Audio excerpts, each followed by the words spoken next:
Welcome back to the Monstercat Talk Podcast, Episode 8. We got 4 people here in the blue corner from Boston, Massachusetts. We've got Ethany! Woo!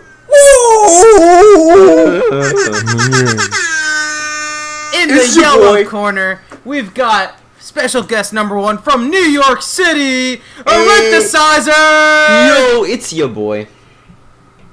And from the green corner, we've got from somewhere in the state of Florida, KadFritz, aka KMCL. Hey, how you doing? Woo! And in the red corner, from New Orleans, Louisiana, the Redhawk director. Oh! All right, I hope that intro was hype enough. You suck. That was hype, to be honest. We haven't done this in 3.5 months. I'm a little out of practice. So yeah, we're rusty. Yeah. Good. And I haven't done this ever, so. Oh yeah. Same. So. That's what special guests are for. Yeah. Yeah. You guys are here to make up for our fuck ups. Pretty much, yeah. Yeah. Yep. So. It's quite a burden there. It's a hard task, but. Yep. All right, so we're recording this because Uncaged Volume 1 dropped yesterday, and we haven't talked about like any of these songs on any podcast, so this will be a little bit interesting. I've got a list out on it. Cad has a list out on it. I do Then too. put it in a comment section somewhere. And Aaron, you talked about it. You talked about pretty much most of these songs in like your monthly rundown or whatever. But Yeah. this is time to do those rankings. Yep, Let's this is go. basically, if you don't know how to feel about a song, that's what we're here for, to completely shape your opinion to every song on. Yep. That's what reviewers are for. Yeah. Exactly. Opinions do not exist, so. Onions. That's what I say. Onions. It's gonna be out.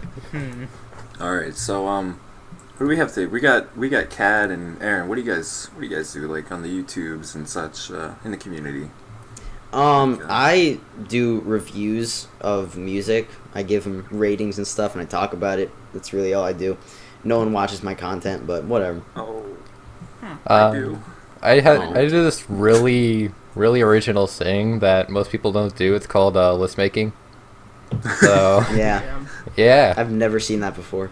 Yeah, that seems like a really cool concept. Yep. Yeah. It's interesting. You just rank John, songs take and notes, dude. it only takes skill, and all it is just opinion. It's a really smart idea. Which don't exist. Opinions? No. What? Yeah. What are those? What's Yeah. that? Alright. Oh yeah. Onions. I mean onions. Yeah. Oh yeah, onions. Oh, Aaron's not in on the joke. Uh, Damn. No, it's okay. Yeah. I don't even know. I don't know the context of it. Oh yeah, that's It was just right. there. You didn't come into the Monstercat Uncaged Rotterdam thing until like Rotterdam. almost at the end of World's set. You missed. Right. I missed the good most. set. You missed the most hype set. I missed my boy World. Yeah. That's my guy. Yeah. Alright, so now that that's out of the way, crazy intro. Yeah. Wow. Yeah. We're back. Woo! Alright. It's been too Easy. long. Yeah. Should we just get into songs, right? Like, I guess so. Sure. So So, the way we've got what this we're gonna- structured. Oh shit. Who's hosting Yeah, this it was- thing, man? it's Seriously. usually you. I mean, I was gonna. It's like There we go. see, we don't know what the fuck we're doing. Yeah, we clearly we meticulously planned this out for like 10 minutes. So Yeah. actually, I that's guess. probably not even that long. But So yeah, we'll be doing this in order of release date. So Yep. 31 Chardonnay. songs. Yeah, we start with Chardonnay, we end with Unity, and yeah, that's pretty much it. So, So- Chardonnay, Conroe featuring Kara. Kara. It's, I don't know. Yeah, I don't know, but it's Yeah. whatever. it's future bass and Yeah. Yee. yeah. So Aaron, you're the, So- you're My the favorite, future my bass favorite. guy. You can start off with your opinions on this one. Oh. Honestly, Sorry, let me interrupt Aaron real quick. So I think alright. John forgot to say what else we're gonna do is whenever we mention a song, I guess what we should do is the first thing we should say is give our number for it, like what 1 through 31 where we had it, I guess. That's And so I did forget. so Aaron, Okay. your number for Chardonnay and then your opinions on it real quick. My number for Chardonnay is 16, so like pretty much smack in the middle. Okay. I think Conroe, I mean, it's future based, obviously. I love it. But honestly, Conroe Conroe's future bass is really just average. It's pretty meh, not really very special to me. I did enjoy a lot of his like other songs, like The Saint, all the other stuff on my way up. I like that more than this, but this is all right. That's why I put it at 16 because it's just kind of meh, you know. Smack dab in the middle. Gotcha. Yep. I can agree with most of that statement. Like, Conroe's pretty meh. I mean, at least for this song. Like, I liked most of his other releases. Yeah. God, I can't words. City Lights was my favorite too. That's the one I feel like he went way out of the box for. City Lights is great. This one, I guess I'll transition into my opinion. I've about doubled your 16 with a 29. Oh, Not man. quite doubled. But, Yeah. So 29. First song on this album didn't get off to the right foot for me. Like, this had my expectations for this album not too great, but it's like I always know there's gonna be some bangers on this album, like on each album. So I'm like, all right, get these low numbers out of the way so we can get the good stuff. So Yeah. I don't know. Chardonnay is just I feel like he could have done a lot more. Right. The one saving element of the song though for me was that side chaining bit after the drops. Oh, That was really yes. cool. Yeah. That's my favorite part, yeah. 29. I like a lot more songs than this. Yeah. Ked? So in mine, I had it 13th, which is Oh. a lot higher than most people. But when I first heard it, I thought it was like really good, but it's kind of fallen off for me a bit. But I still like it. The vocals are good. I don't really know what else to say about it. Sort of an Vocals are okay good, though, song. yeah. You're right. Yeah, there's really nothing too special about it. Yeah. I should add that you don't have the highest out of anyone I've seen because Wacky Bull had it number 4 Yeah, somehow. Jesus Yeah, he Christ. commented on my video about that. Wacky Crazy. warned me in advance. He was like, whenever I post my list, Chardonnay is going to be very, very high. Yeah. I had it at 27 personally, so I had it a little higher than Ethan, but not Because very of high.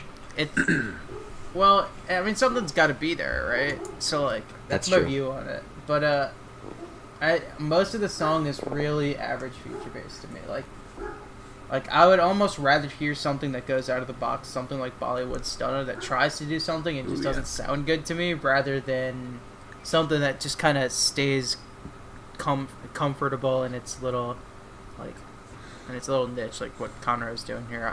I'd rather hear him do something like The Saint or On My Way Up, where you can definitely tell it's Conroe. Like it's feature based at that mid tempo style with like that really cool side chaining that he does. But Right. I didn't care for this, honestly. I'm hoping Conroe does better on whenever his EP drops.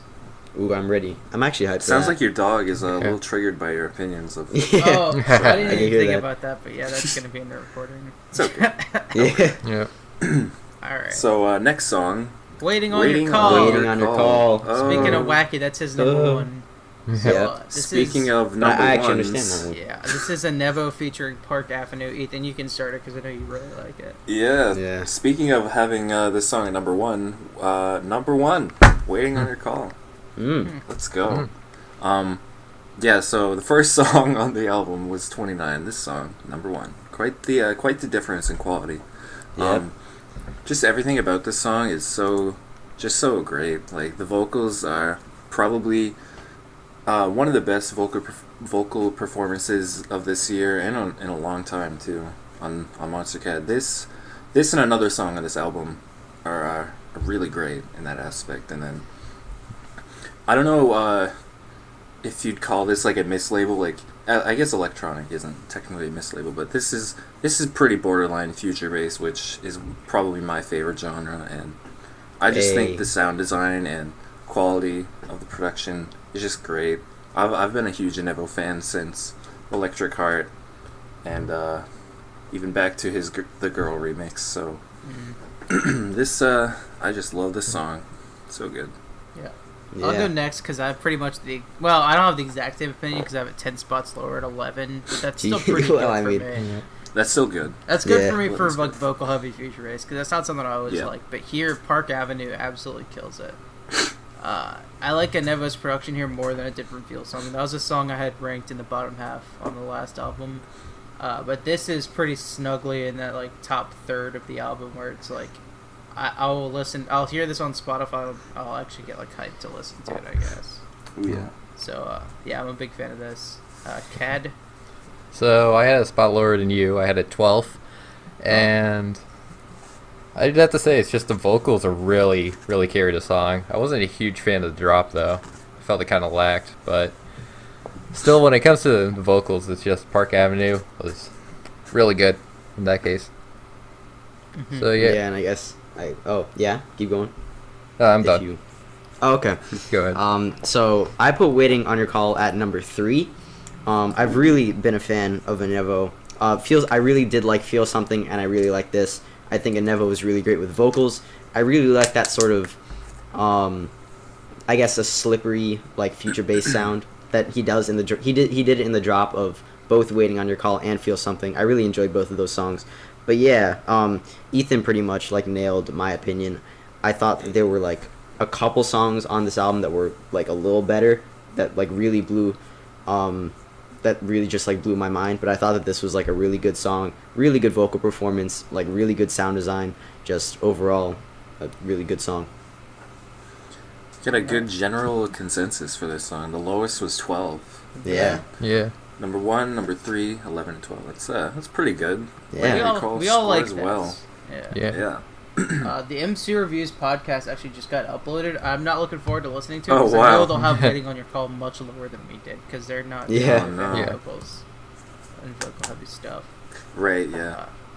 I'm gonna do like a little list here, or not a list, but like a counter of songs with amazing vocals on this compilation album because there's a lot of them, and this one was number 1 out of them. Or not number 1 isn't like the best, but number 1 isn't the first. Right. Okay. And we'll get to some of the others, but Yeah. this next one has no vocals of any kind because it's Noise Storm and he never does vocals. But it's Yeah. Escape. It's his first break song since his remix of Bring the Madness, and it's got a very anti-hero Sentinel Barracuda-y melody. As I heard that was Definitely. cracked. There's no escape. It's Yeah. got those Middle Eastern vibes, for sure. Yeah. Which is always Yeah. cool. Cad, you can start us off on this one. Oh boy. So for me, it's 26th. When it comes to his sort of Arabic songs, I'm really not that big of a fan of them, and I feel like each one of them, he kind of gives me more respect for each of them, and not much I can say besides I'm not a huge fan of it. All right, and I think I'm gonna continue because I also have Escape at number 26. I've never really been like that big of a fan of Noise Storm. I didn't really care for Anti-Hero Sentinel. I didn't really like him that much, and this is sort of the same. I also really have nothing to say besides it's not really my thing. I could see why a lot of people like it. It's a lot like the stuff that he's been putting out for the last couple years, but really just not my thing. So yeah. Okay. I have it a little bit higher. I have it at 22. I really like the second drop, and I really like the beat, but everything else seems pretty much like been there, done that as far as his music is concerned. That cover art is really cool, though, I will say. Oh, yeah. Yeah. Definitely. And Ethan? I had it in between all three, yes. 25, so one better than Cad and Aaron. I don't know. I'm sure I can speak for like most of us when I say I sure as hell was hyped for this before it came out, and then a little bit disappointed when I heard it, just because it's nothing too different. Mm-hmm. The build-up's alright. The drop is just kind of, it's like it's lacking something. I don't know what it is, but it's not too different from anything else he's really made. It's kind of like a mix between Anti-Hero and like Sentinel, like you said. It's got the breaks from that, his like Barracuda, Sentinel, etc. And then it's got the Middle Eastern trap vibes from Anti-Hero and Heist. I don't know. It's just I can kind of get into it. It's I don't know. It's lacking that one thing. I can't put my finger on it, but I don't know, 25. Eh. I think one thing I forgot to say, I guess, or not forgot to say, but just like, I like his last 2 releases on the label before this were like D&B and then like really hard electro house. So I was hoping he would experiment again, but he kind of went back to where he was. So both of those were really good though. If you want to appear on Uncaged Volume 2 and make, like, some, I don't even know what he could make that would sound good, but like, I don't know, not hard style, I guess. But like, Yeah. I don't know. I'd be interested to hear some like Noise Storm, like experimental future bass, but Yeah, that'd be cool. That would actually be pretty good. I have no idea how it would sound now. I'm sure Aaron and I would be hella hyped for that. Yeah, I'd love that. I'd be hyped for it too. I love Yeah. feature bass like that. But Alright. speaking of feature bass like that, this next song is not that. However, it is number 2 on my list, on my or number 2 on my counter of songs with amazing vocals. This is "Tomorrow" by Direct and Mr. Fiji Ouija, featuring Matt Van and Holly Drummond. So I guess I'll start on this one. I have it at number 14. I feel disappointed that that's where it fell on my list because I wanted to have it much higher because I really like this. It's got that direct piano in the drop, which is always really cool. Like, you heard it on Lark, you heard it on, like, I don't know, Memory, I guess. But I can't remember if it's Memory or something else. But I really like Matt Van's vocals in specific were a nice surprise for me. And I don't know, as a whole, it's just, I really liked it. It's chill. You can kind of like listen to it in pretty much any emotional state other than like wanting to get hyped, and I like songs like that. So, Yeah. Aaron, you can go next. All right. I also I don't know. I Still, get out. Still, we're recording a podcast.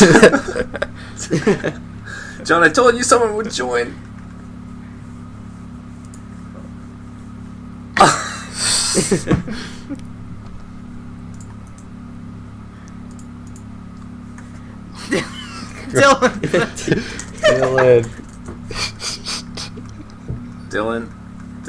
Dylan. Oh, he can't. Should I just kick him from the? Yeah.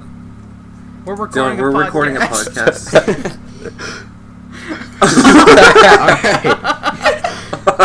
I don't know if we should keep that in or not. That's up to Why you. not? why not keep it in? Alright. Alright, so I guess I'll just keep going and forget that happened. Yeah. Alright, so Tomorrow, I have it at number 20. I agree with you, Redhawk. I really wanted to like this. I really like Matt Van's vocals, and especially on a song that was released in the future, I thought that he also did a really good job. I really respect this track. There's like a duo of producers and a duo of vocalists. I really like, or I can really respect it when there's like a duo of vocalists and like the producers can make that work. But I don't know, I kind of just got bored of this. There was really nothing about it that stood out to me except for the fact that it's just really chill and like really just well done. I wanted to like it, but I just had to put it at number 20. Alright, Ethan. Alright, as I'm DMing Dylan, apologizing, let's see. Tomorrow. I had it at 23, but don't take that, like, as a bad song, because that just makes the cutoff. So, I should say, at this point, 1 through 23, all the songs I find here go from amazing to pretty good, like I like this, so that speaks for itself. So 23, this is pretty good, and I like this. So, I'll say this song definitely tells a great story between Matt Van and Holly Drummond. They're two separate parts, and I think at the end, at some point, they're both singing at the same time, which is really cool. I like what Aaron said. There's a duet in the vocals and in production, which it's really cool. It works really well here, I think. I know a lot of people kind of disagree with that, but it's like some people say one vocalist doesn't really need to be in the song. I don't know who specifically said that. I think I've heard that a few different times. Yeah, I've definitely heard it, so Yeah. I know where you're coming from. I do like it a lot, though. Even if it is at 23, that just says how much I like this album. I remember when you left rankings on all my previous album rankings. I remember you almost always had direct and feature at the bottom. So having it at number 23, it's pretty good for you. Yeah, I should say Cello is like I can never like I never adore Cello. Like that's just how it is. I guess it's never going to be a genre that I am in love with. But this is good. This is pretty good.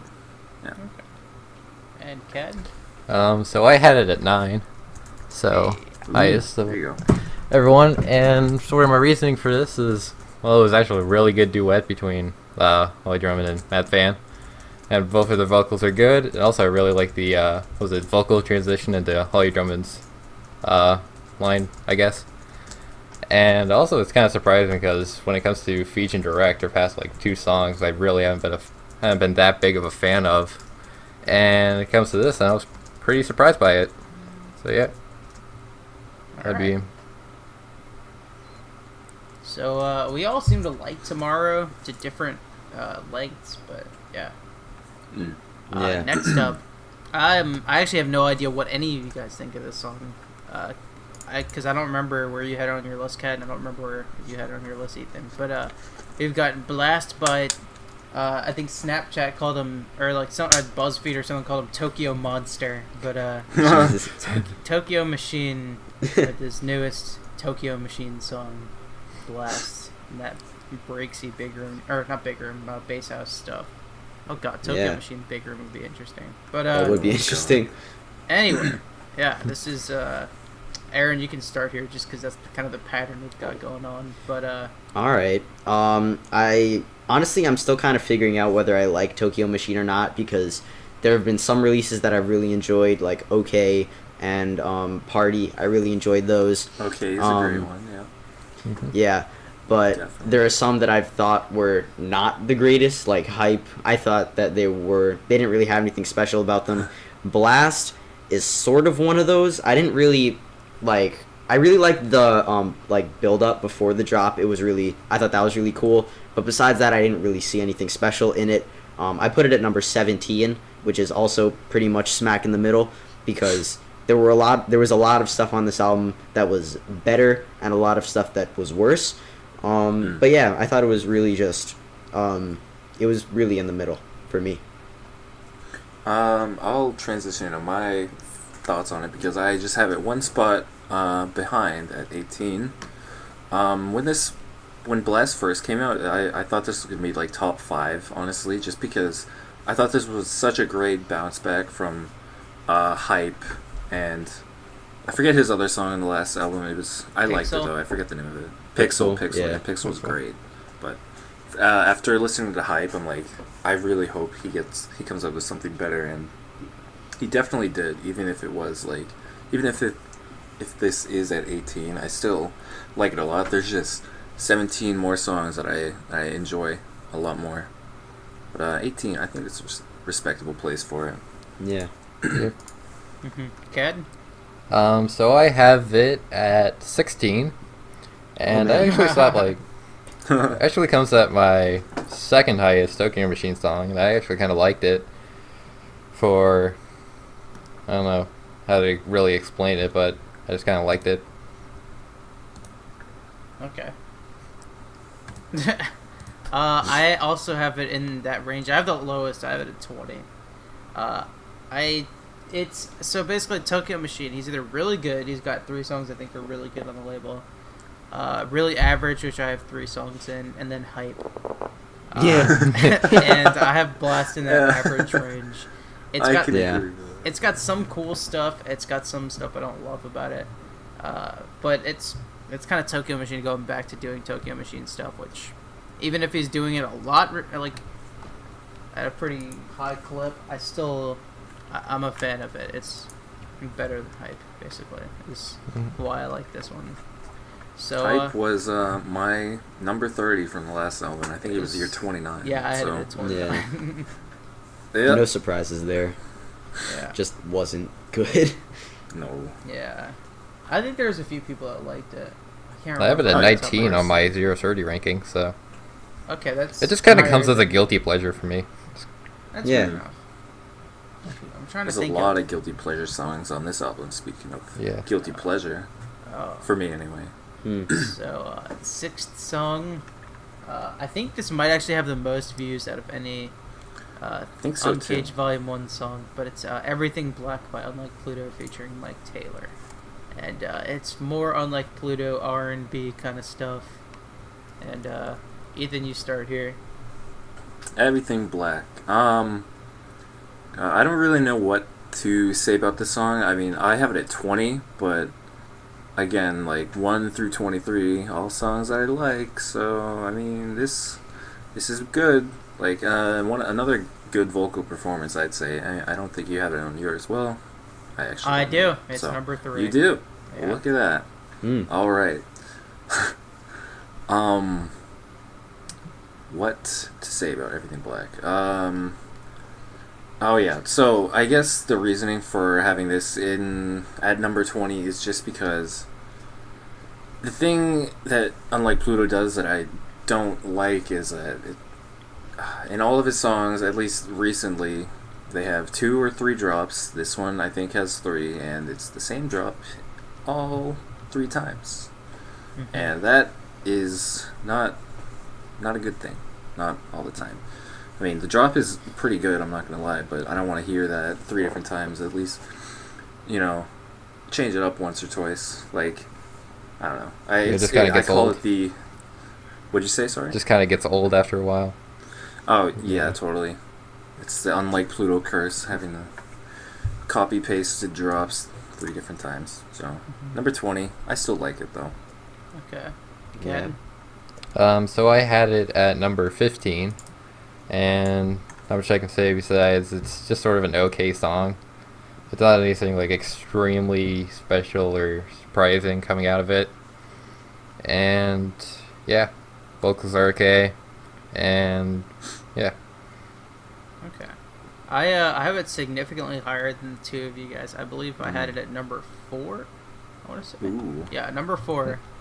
Also, I fact checked, and yes, it says it has almost 2 million views. It's a couple thousand away. Yeah. Wasn't it on like Trap Nation too or something? It was on maybe not Trap Nation. I don't know. But the only other song with over 1 million on this compilation album is Blast, and it's just over 1 million, and it's been out for longer than a lot of the songs on the album. So I would say like it's higher. Like the next highest is probably going to end up in like a couple months being Watch Out or I was going to say that would make sense. So, but yeah, Unlike Pluto probably created the most popular song on this album, and I really like it. The copy paste thing normally that gets on my nerves, but for some reason, Unlike Pluto's songs, it's not as big of a deal for me because the emphasis in his songs are not on the drop; it's on the vocals, and it's on like kind of creating that atmosphere, and he does that here. That I don't know if you want to call it a build-up or like a pre-drop or whatever you want to call it, but like that when he's just listing stuff that he wants black, like that part is so catchy. I love it. Yeah, definitely. Some of the catchiest vocals on the label, and just as a whole, you could say that Mike Taylor was pretty much. I think he was born and raised to do this song, and he did it really well. He's like perfect for the role, having that like kind of soulful tinge to his vocals. But yeah, I really like it. I had it at number 4, like I said, so obviously I like it a lot. All right. Aaron. And I have it at number 21.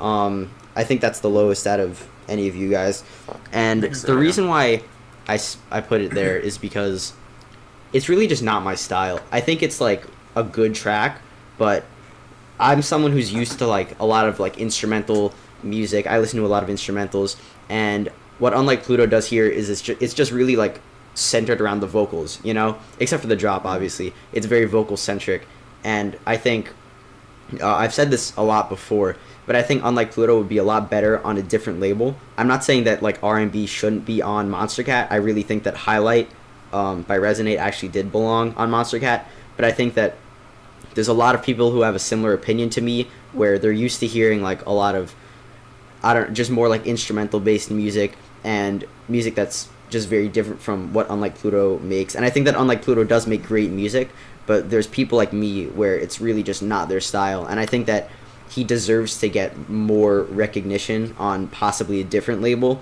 than Monstercat, because he makes great music, and I think that it would just be a lot better appreciated on a different label. So yeah. All right. Yeah. Oh, I just want to add, because I know a lot of, like, I think you guys are in the minority, even though I'm in the minority for having it really high. I know a lot of list makers had it like top 10. Like, I know Dill had it really high. I think Matthew had it really high. I want to say Jason had it pretty high too.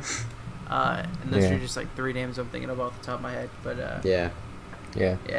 I don't know. Even though it's the most viewed song from this album, I still think that it would be, I don't know, better, more like just more appreciated on, like, somewhere on another label.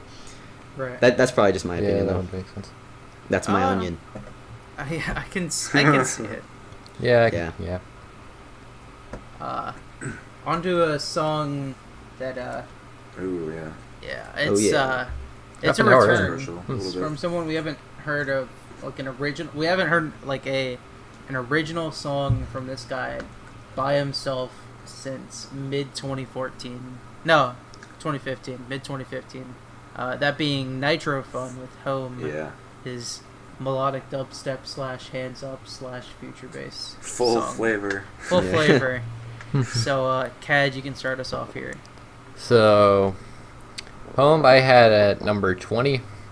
I just thought that the song just kind of goes off in multiple different directions. And, yeah.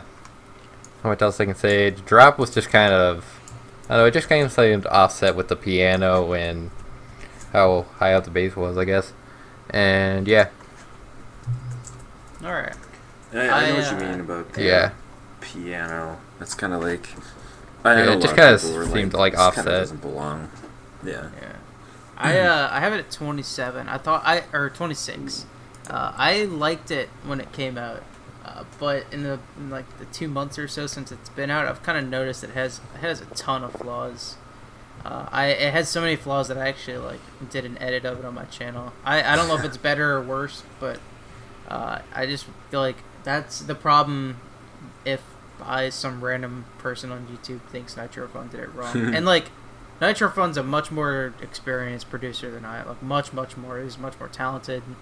But I do have to question some of the creative process here. Like I like songs that have multiple moods to them, but it's got to be done right. It can't be happy and then sad and then happy again and then sad again and then happy again. It with no transitions between any of them. It just feels like it's trying to be too much at once. It's trying to be this new Nitro Fun while also trying to retain a lot from his previous style. And I don't know, it just doesn't sound cohesive to me at all. So I want to like it, but I can't.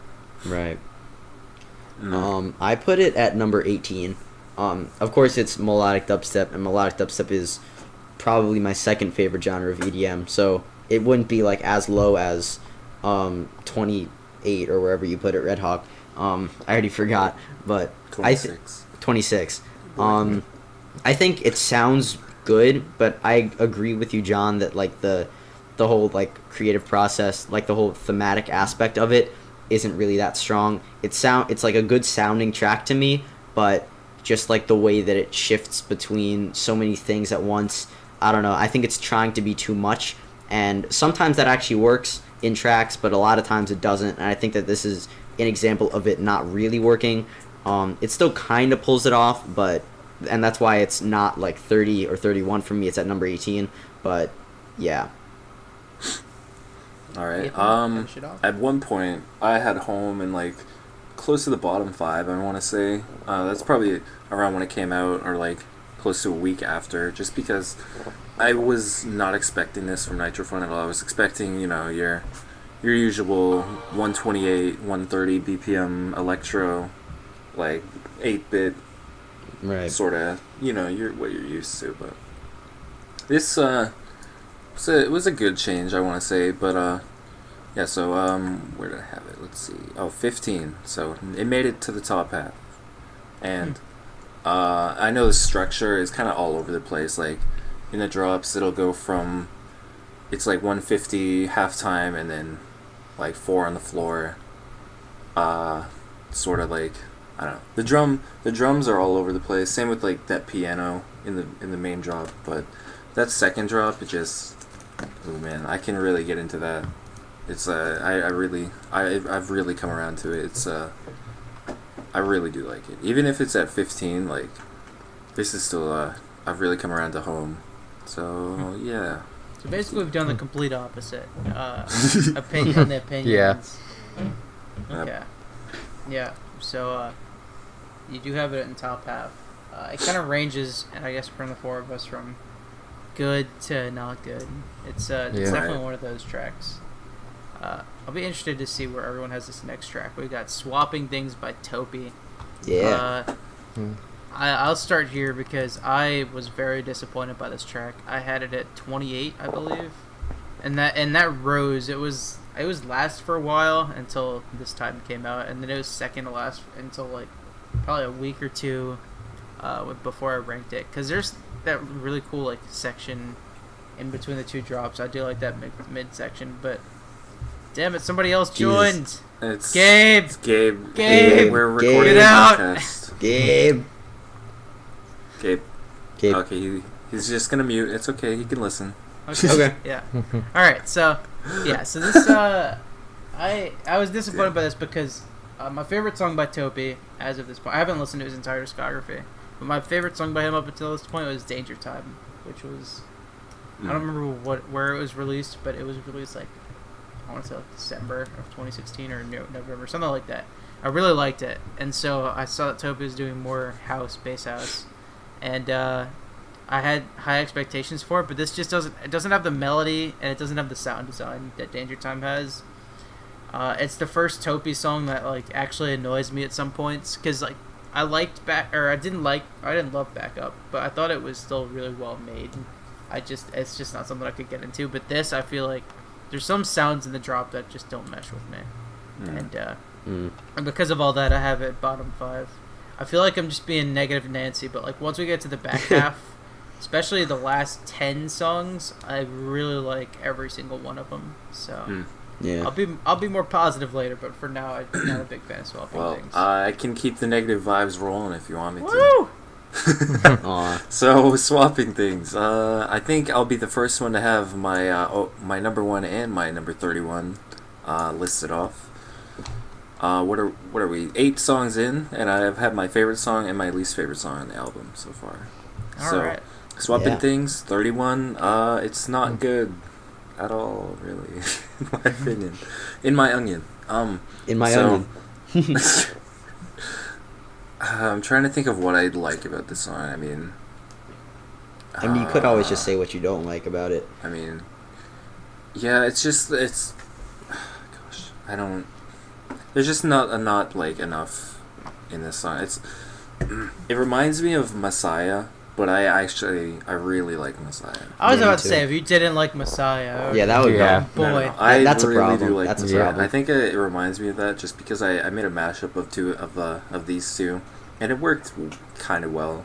But like, I don't know, Messiah is just like, it's minimal, but in a good way, where you can kind of like dig what Laszlo's got going on with All right, this is not talking about Messiah. I'm stalling to try to think about what I can say about Swapping Things, but God, I guess I don't like Topi house, that sort of BPM range. Like, I would much rather prefer, something like Bad Language, because I really like Bad Language. But this song is just like, there's just not, I feel like, no, there's not really a melody in the drops. It's just kind of like some electronic-y type, like robot-y sounds. I really don't know how to describe it. And then just this aggressive kick, and then a sub bass, and some growls. That's kind of all it is. I really don't like it. So, 31 Swapping Things. I don't know. All right. Well, on the contrary, I have it at number 8. This is the first Topi song that I've actually like been a fan of. The rest I just thought were really forgettable.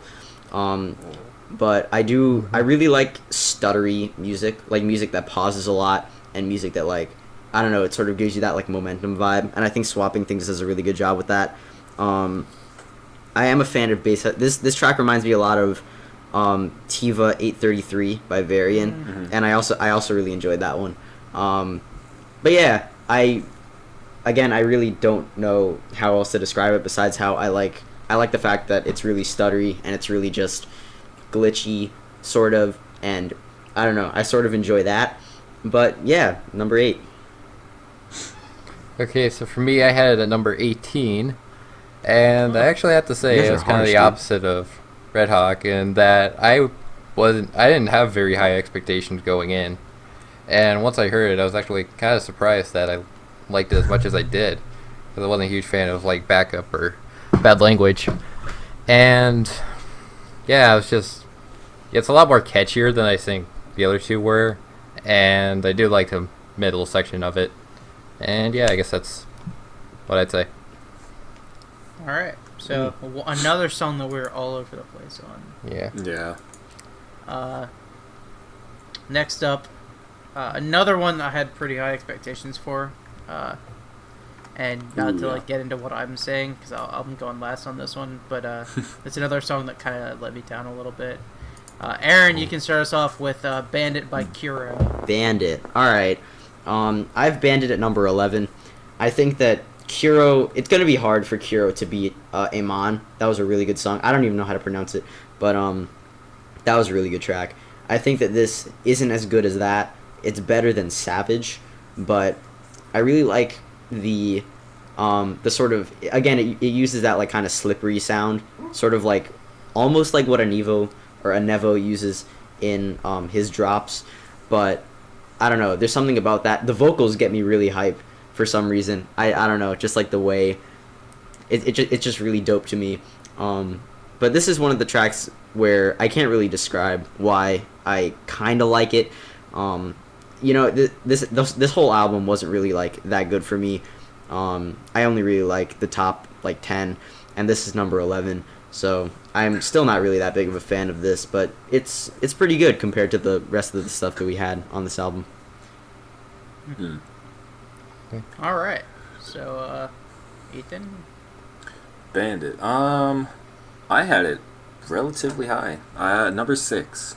And before I go into how much I liked it, I'll compare it to Kira's other 2 songs on the label. Like, I think I'm sort of in the same realm as you, Aaron, where it's not quite as good as Amon, but it's better than Savage. Sorry, Yeah. Jake. I you love Savage. But Isn't that like his number 1 or number 2 on the label? I think it is number 1 on the label. But yeah. I forget if it's that or the Tisoki remix of Backup. Oh yeah, actually I'm not sure. But so Bandit at number 6. The reasoning behind that is I'm not gonna start off with the vocals, but I will say that like that's not the main reason it's number 6. But I'm kind of in the minority where I kind of like, you know, that repetition of understand it, I'm a fucking bandit, and like Yeah, I like that too. I think it's really cool. Just it rhymes and it's really down pitched. Like the vocals are really deep and low, and it doesn't tell a story, of course not, but I think it's just a cool element to the song. And then as it builds up, it gets higher pitched, and then especially in that second drop, there's a little like it teases the listener almost, where it kind of like fades in, and then like for a few bars, and then it finally officially drops, and then it's like, oh man, I'm so hyped whenever I listen to it. I just really like the song a lot.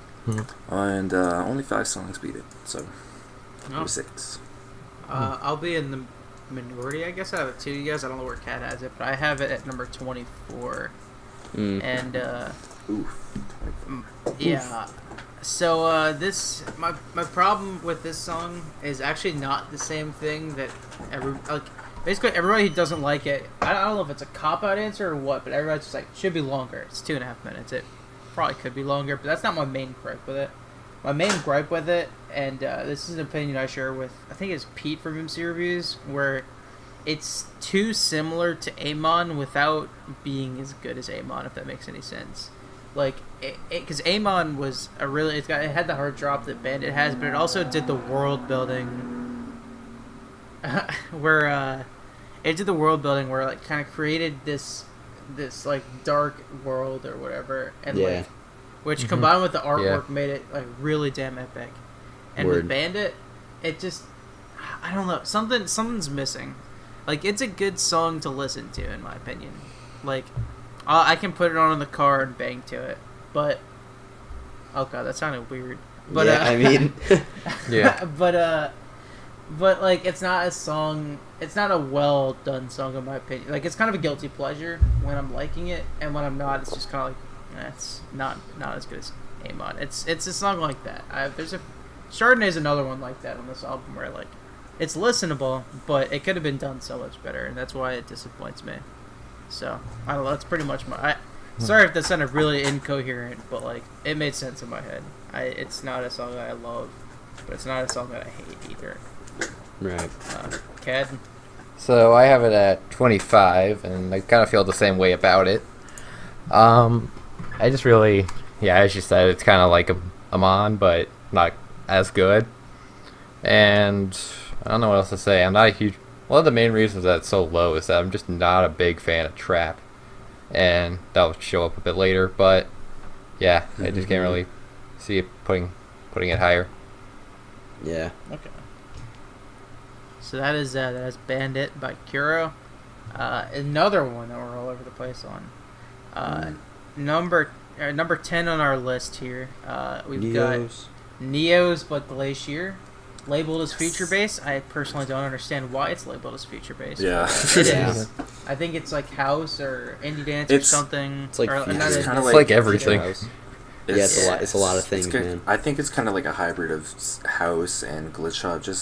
I say hybrid just because it's in the BPM range, like between the two. It's like 117, 116 or something. Yeah, it's 116. Exactly. It's house. Yeah. All right. So, Ethan, you can start us off here. I will start us off. Probably, I'm gonna guess I have it the highest at number 3. I could be wrong though. Yeah. But. Oh, I am. Am I wrong? You are wrong. We'll find out. Oh. Whoops. Let's see. So number 3. God, I love this song. Like I'm not sure if it has 2 drops or 4, but I'm gonna say 2. But like the 2 that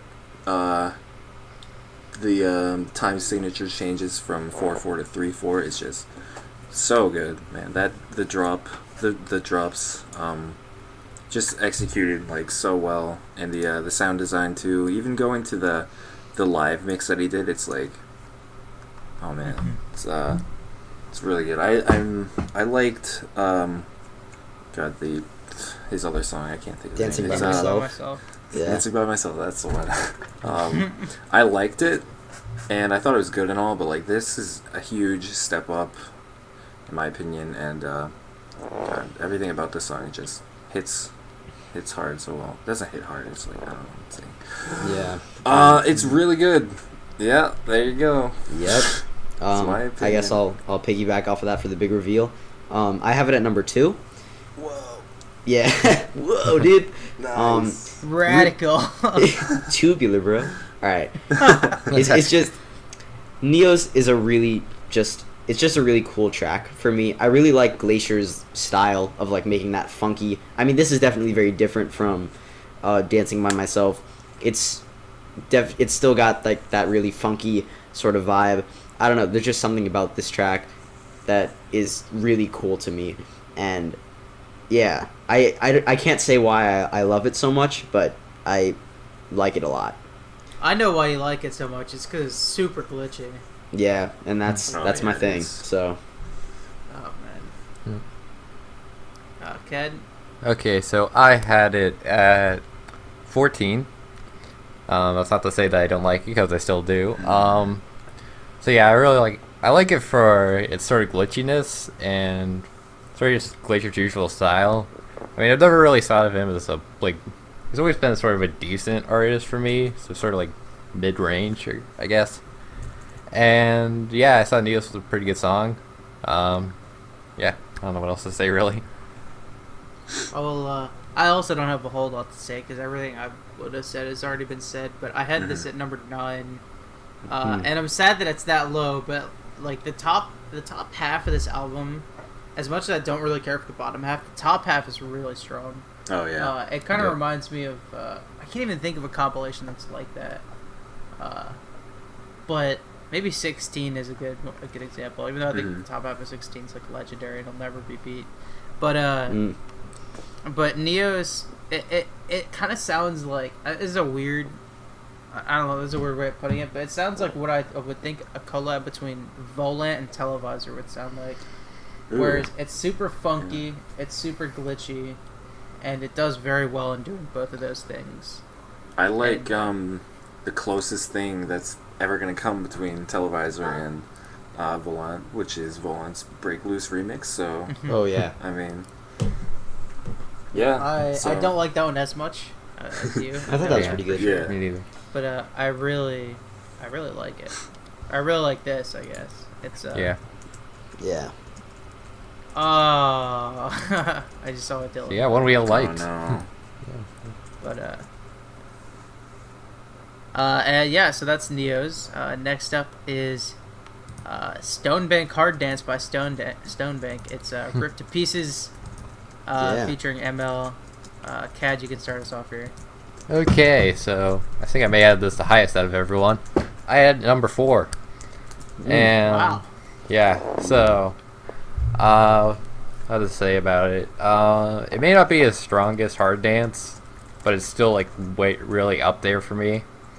Of course, the male vocals good as usually are, and the drop's also pretty good. And I don't know what else to say besides I really like it.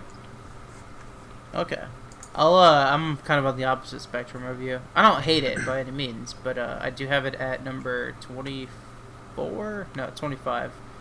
Wow. And alright, so this is a song I talked about on the MC Reviews podcast. I was on that for Neo's Ripped to Pieces, and this time, and I'm echoing what I was said on the other two on that one.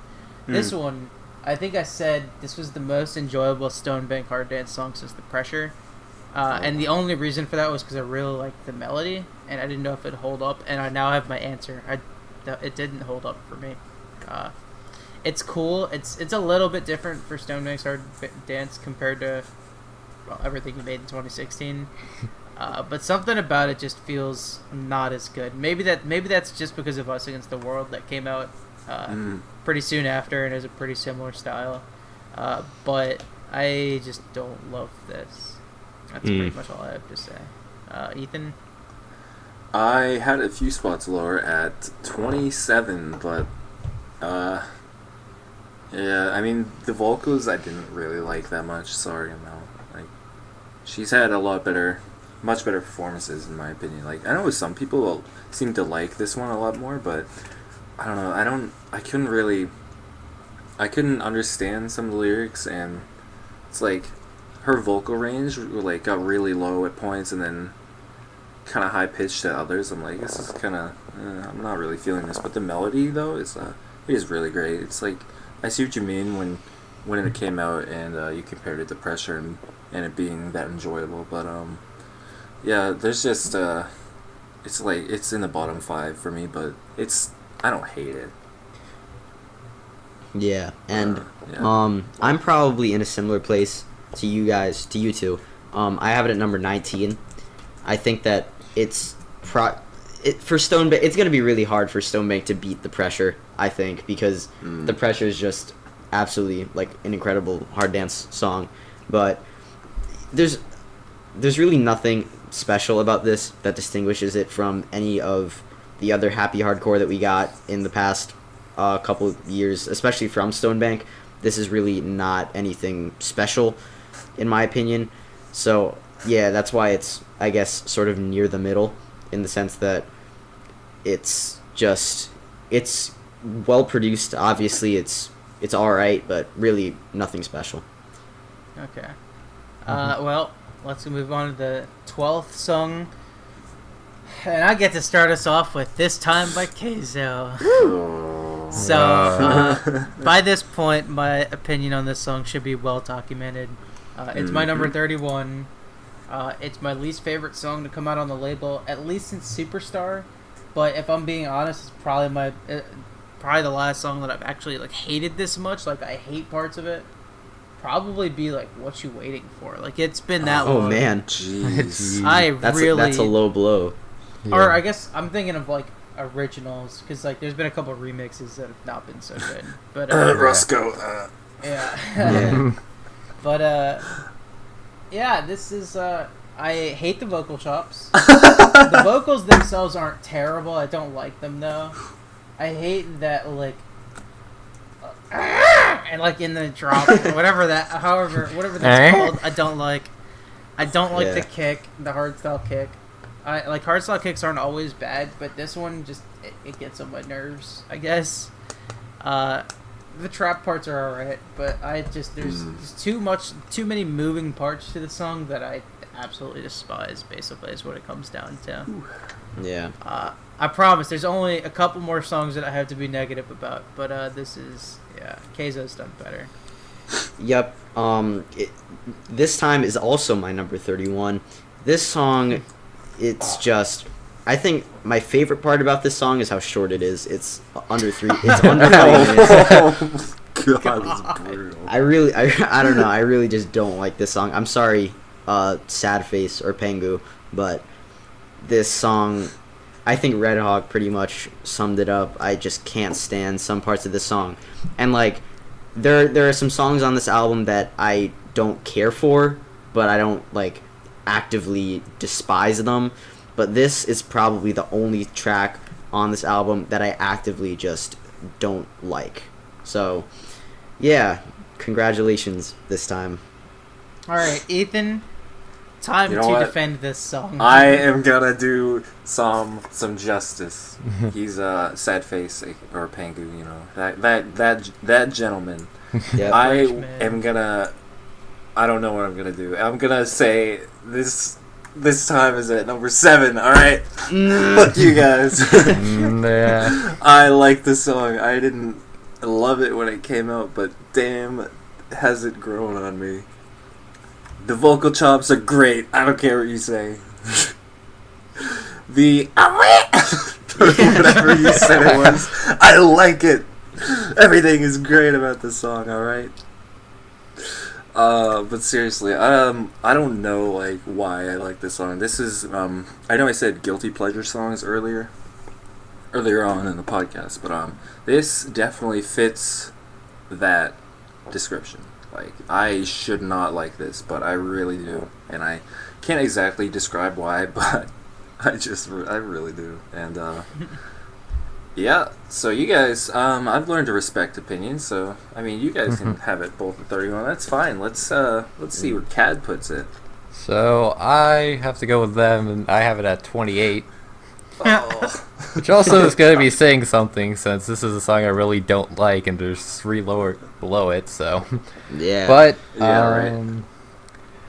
So, the one thing I really don't like about it is that the drop, it's really just whatever the noise is, just kind of repeated, and there's really like not much else to it. And I can redo the noise if you really want me. Yeah, just repeat that a couple times and you got the full drop.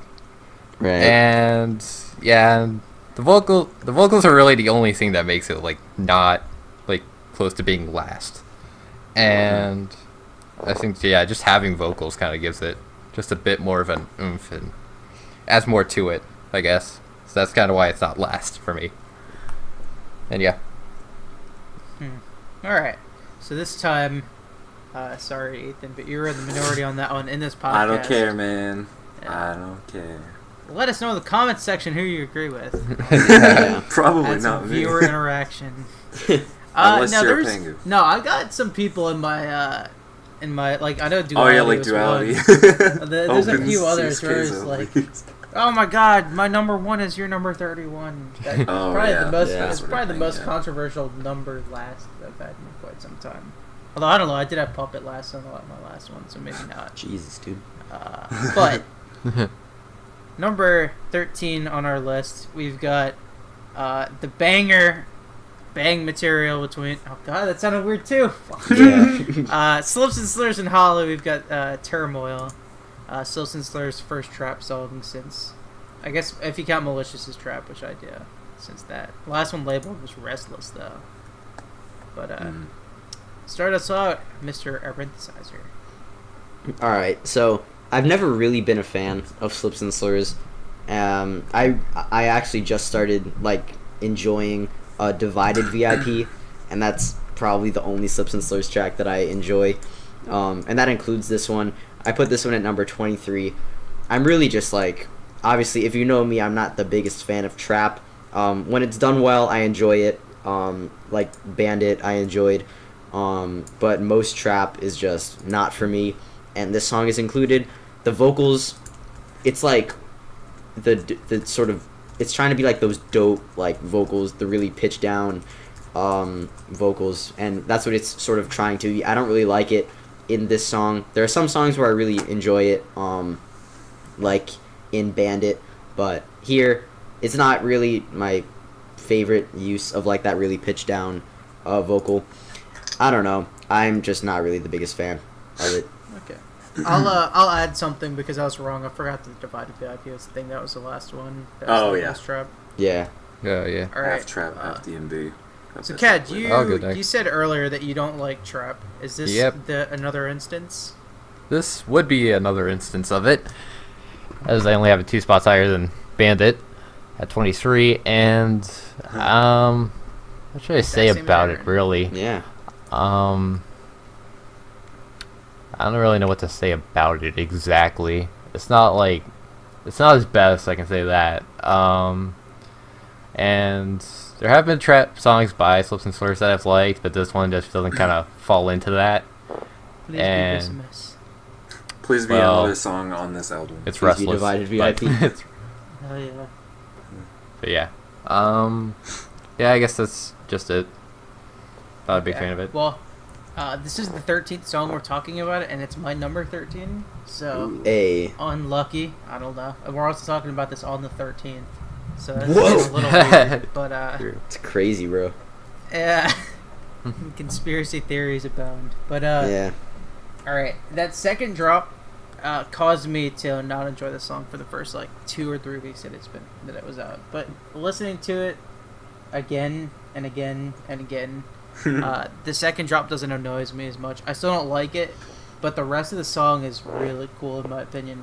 The vocal chop, Aaron, you said you don't like it, but I actually like. I don't think it should be everywhere in the song like it is. Yeah. But I think it's really cool. I think it's catchy, and it's kind of symbolic of like he's back with trap, even though it's still in his dubstep style. It's like it's trap again, which I'm happy about because I didn't like Haunted. I didn't like his remix of Matches, but I really like this one. I think it's banger material. You can bang to it as a Yeah. All right, we're in. It's me. Yeah, it I is. had this song at 28. Wow, I did not think I'd have it the highest. Yeah. Yeah, you do. Oh. I didn't think I'd have it the lowest. Actually, no, I think I knew I would. But 28. I don't know. It's like, I thought, when Slips went back to trap, I thought it'd be like, oh yes, I'm finally gonna enjoy something since Divided VIP, but no, I don't enjoy it that much. The vocal chop is nice. It's a little too repetitive, but much like you in the first couple weeks, that second drop, I can't really listen to it. It's not very good. But just about everything else is pretty good. The I guess like the pre-drop part of the first drop is probably my favorite part of the song, and of course the outro, with the little curse words and the weird editing on the vocal samples, kind of like how in Wi-Fi Tears had that thing. I think that's a nice little. Yeah, it's like what the fuck is that at the end? It's cool. Yeah. I like it a lot. But 28, not very good. All right. I've been looking forward to being positive, and now I can finally do it. Yeah, here we go. We've only talked about one of my top 5. We'll make it 2 because we've got Starship by Grant, the mystery track for so long at the end of the 030 podcast. It took it a couple months to resurface, but here it is. It's Grant, and Ethan, you can start us off. I will start us off by saying I thought it was Hush, And I'm not disappointed by, it being Grant. Just because, it's the same song. It doesn't matter what artist makes it. It's like, if you like the song, I think, it doesn't matter who made it. But, yeah, with that said, I had it at number 4. And this song is just really great. Everything Grant does, ever since, taking off his bow tie, I think he's just been phenomenal. And, yeah. What makes it even better is that this song was made in one day. Yeah. Just like Very not quite Gunmetal Black level, but no, I mean, it is I think it's above Gunmetal Black. Just in terms of no, I mean opinions. just like how short, how little. Oh yeah, because Gunmetal Black was 6 hours. Yeah, something like that. But yeah, this song, I don't know how one man can be so talented and make such a great song in the span of 24 hours or less. It's probably less. Yeah. Like, jeez, man, that the second drop, so good, so like motivational and like triumphant. I really really like it. So the sound design is amazing. Like always, Grant's got the best sound design. Like probably hands down, I want to say. It's just it's so creative and so cool, fun sounding. Love it. All right, I'll go next because I have a number 2. But you pretty much said everything I wanted to say about the song. Yeah. So I'll instead compare this with another song, one that I had number 1 about a half year ago, and that was By Design by World.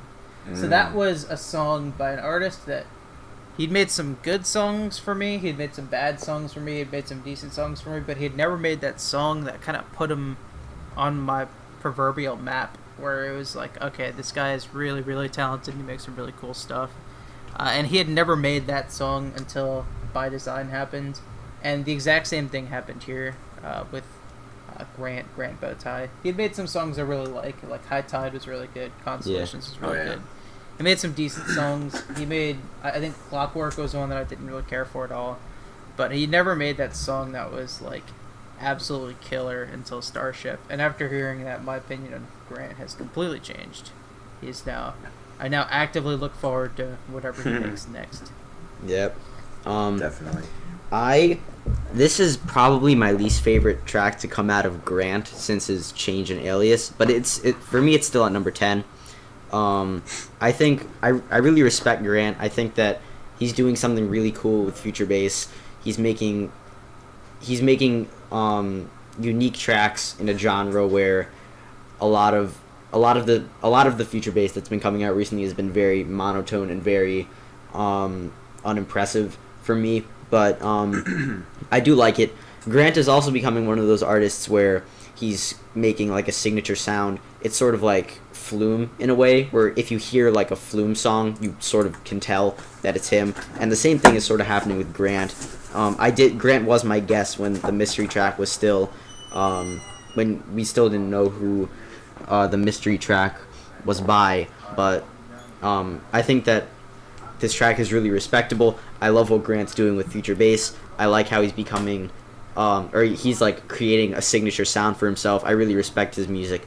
And even though this is my least favorite thing to come out of Grant, I'm still really excited to see what he has in store. And yeah. I guess I had it at number 3, and pretty much for all the similar reasons. Beautiful sound design. Originally, when it first came out, I wasn't actually that big of a fan of it. When they were like trying to tease it and all, and then like the day it came out, when I fully listened to the song, I just completely fell in love with it. It was an amazing song. So I guess that's it. I'm sorry, I missed the number you had it at. 3. I had it at 3. I missed what number Aaron had it at, actually. Oh, I have it at 10. Okay, I'm surprised I had it the low. I thought I would have it like at least higher than one person, but you guys had it like 2, 3, 4. Yeah, you're the Grant guy too. I know you really liked the Light remix. Yeah, that was fantastic. Oh, yeah. I went score as well: 2, 3, 4, and 10. Yeah. So we're all pretty consistent with that. Mm-hmm. Right. I'm good with it. Mm-hmm. Next up, the unbelievable release. Yeah. It's Bass Nectar and Dirty Phonics on Miami. I'm just throwing that out there. That's ridiculous. It is crazy to think about, yeah. Yeah, Bass Nectar is actually the first artist I really got into in electronic music, so it's a little surreal to have him on Monstercat. But it's Watch Out, featuring the Raga Twins by, like I said, Bass Nectar and Dirty Phonics. Six different sets of hands on this one. This is definitely a mega collab. Yeah. Cad, you can start us off with the unbelievable. Okay, so I had it at number 7, and I don't really know what else to say for it, but I really like how it started out. The first sort of like vocal integration right when the drop hits, and pretty much it's all really good. How sort of Rag Twins goes through during the drop, and drum step's really good with it as well. And yeah, I don't know what else to say for it. All right. I'll go next because I have it at number 12. I didn't want to have it that low because it's really good. But I will say this is my third instance of an amazing vocal performance. It's not like the most talented thing ever, but like the Raga Twins are pretty much perfect for this in my opinion. They're like their contributions all throughout the song just make it better and create that atmosphere of like definitely this is some good shit basically. I mean that sounded totally incoherent, but like you know what I'm saying. Somebody out there knows what I mean. But the first drop is really cool. The second drop is amazing, the D&B, and basically the way I see this is I'm not gonna say much better because the song I'm referencing isn't bad, but it's not great. This is a better version of Bring the Madness by Pegboard Nerds and Excision. And, Mayor Ape shit. Yeah. It's pretty similar. You got like Drum two step, big drum groups. and bass. Exactly. Yeah, two big groups. Good structure. One of which or I guess in this case both are outside of Monstercat, but in that one of them was, and both are pretty big. Mm-hmm. But yeah, it's pretty similar to that. Yeah. But a lot better in my opinion. It's fair to compare to that. I really like this. Right. I also actually really enjoy the song despite it being it's at number 15 on my list, so it just makes the top half. I think it's a really cool track. I honestly had never heard Bass Nectar or Dirty Phonics. I haven't heard any of their stuff before this. But yeah, I really did enjoy it. I don't know why all these artists are doing like the incline and decline in the pitch in like their drops. It's like you know. Rootkid did it in Good to Go, and it's also here. I don't know why that's a thing now, but it works. Yeah, it does work. I do enjoy both of those songs, and yeah, it's good. It's not as good as the other 14 tracks that I put higher, but it's pretty good. All right. So, Watch Out, I had it at 14, one spot higher than what Aaron had it at. And like you, John, I didn't want to have it this low just because it's like, it's the one super hyped up, mega release by a huge artist that I actually kind of liked. Like the last one was Saving Light, which I did like, but I think I don't like it as much as when it came out. And then before that, you had Alone, which was, the downfall of fucking Monstercat. But not the downfall, but it's like it's really controversial. I mean, I had Alone considerably low, but this is pretty good, and I think it's gonna hold up for a while. And definitely like D&B at the in the second drop, and drum step made a triumphant return, and it's pretty fucking great. Even if it is at 14, I still love it. So yeah, we all had a top half. Yeah. And, I know we all had Starship top half. That might be the only other one though I want to say. I'm not 100% sure about that. Yeah, and the Raga Twins, that like whatever, I don't know who was responsible for editing their vocals and vocal samples, and like how they were used in the song itself. It's like, oh man, it's so cool. Like I don't really know how to describe what I'm talking about, but maybe you know what I mean. But yeah, some really cool stuff. Yep. And I think I don't know if we had Waiting on Your Call all in number. Yeah, we did. Top half, but we did. We might have had Neos in the top half too. Oh, I think Neos. Yeah, we did. Actually, Yeah. If I had lowest, and mine's is 14, so. Right. Okay. All right. Number 16. This is the median of the album. Yeah. We've got, and it's actually my median for the Ooh. cutoff between great songs and either good or decent or bad or whatever. It's Us Against the World by Darren Styles. I'll start off. Number 18 for me, which is not at all like it should be. It should be higher than that on a normal album. But this is the best hardcore song on the label since God, probably the pressure. Darren Styles, his first two releases on Monstercat were not so good in my opinion. His remix of that song that Stonebank did, The Only One. The Only and One. You mean Together? And his collaboration with Gammer, I Feel Like This. This is a lot better. It's another song that does that thing that Aaron was talking about, where it kind of goes up and then it goes down. Yeah.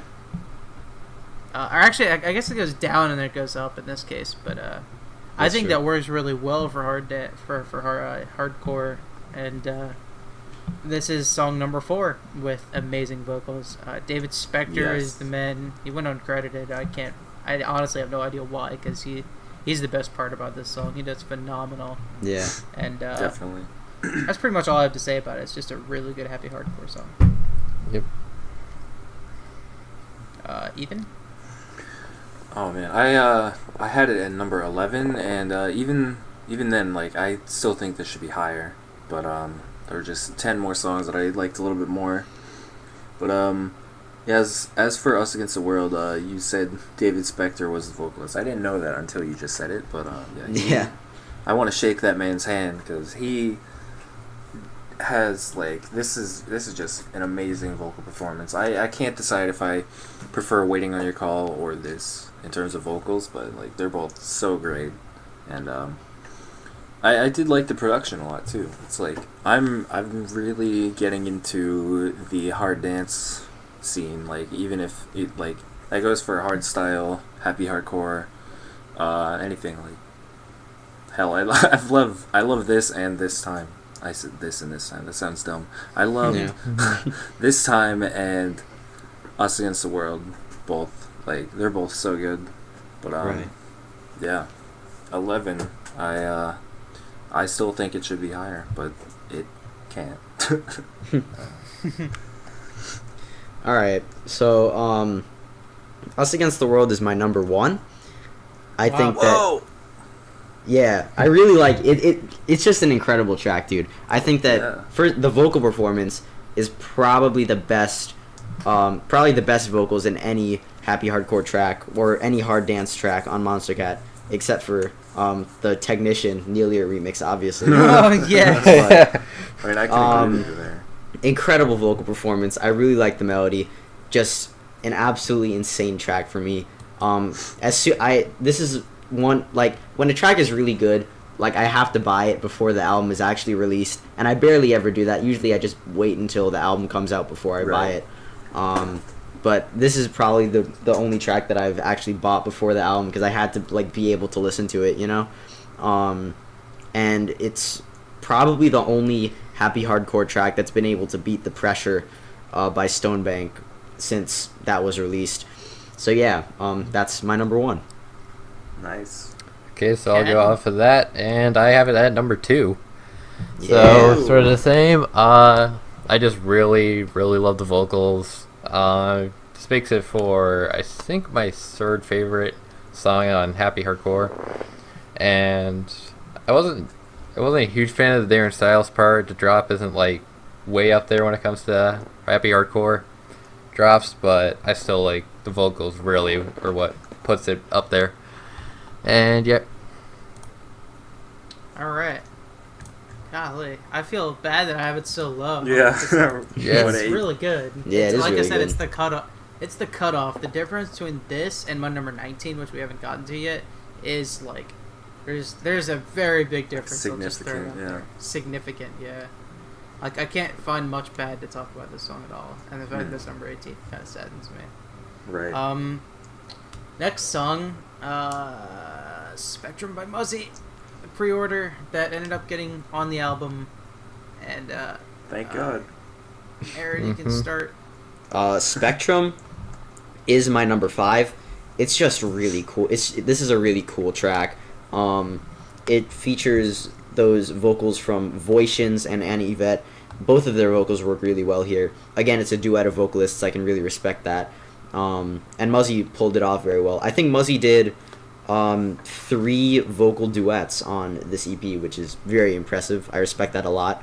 But I just love how atmospheric this track starts out as. It's very different from anything that Muzzy has made recently. That's definitely a good thing for me. I have never really been the biggest fan of Muzzy. Obviously, he makes really good drum and bass, but I've never been the biggest fan. But this had to be at number 5 just because of how grand and how long and how just it really does a good job at taking its time to just build up and be just that really good drum and bass song that, you know, I haven't really heard. Especially because, in my opinion, drum and bass is becoming really monotone, and I think that this track is really a good breath of fresh air because the rest of this EP, except for maybe Outsiders, I thought was pretty average, and I think that Spectrum did a really good job at distancing itself from the rest of the drum and bass that's been coming out recently. It's especially like a lot better than his Deep in the Night remix, which was really just sort of painful for me, even though it was my favorite on the package. But yeah, Spectrum, just fantastic track, number 5. All right. Okay. Somebody else go. I'll go, I guess. Yeah, somebody else go. So I have it at number 10, and this actually comes as my, I think, second favorite Muzzy song. I just really love Muzzy epics, like Spectrum, Deep in the Night, Children of Hell. Wait, not Deep in Draining Atlantic. There we go. Yeah. And yeah, those songs really are like some of my favorite when it comes to Muzzy, even though I'm not like a huge fan of like Muzzy songs in general, but its epics are really like stand out to me. And so yeah, this comes as a really good one. The vocals really work with the song, and yeah. Not much else I can say about that. Ethan? If I assume, you know, this is gonna be on that top vocal performances list. It is. It's the number 5 one on there. Yep. Yeah. Okay. Yeah. I didn't realize Anna Yvette was on this as well, but that's very interesting. She does backing vocals. Yeah. I kind of assume. All right. So where did I have this? 8. Spectrum was at 8.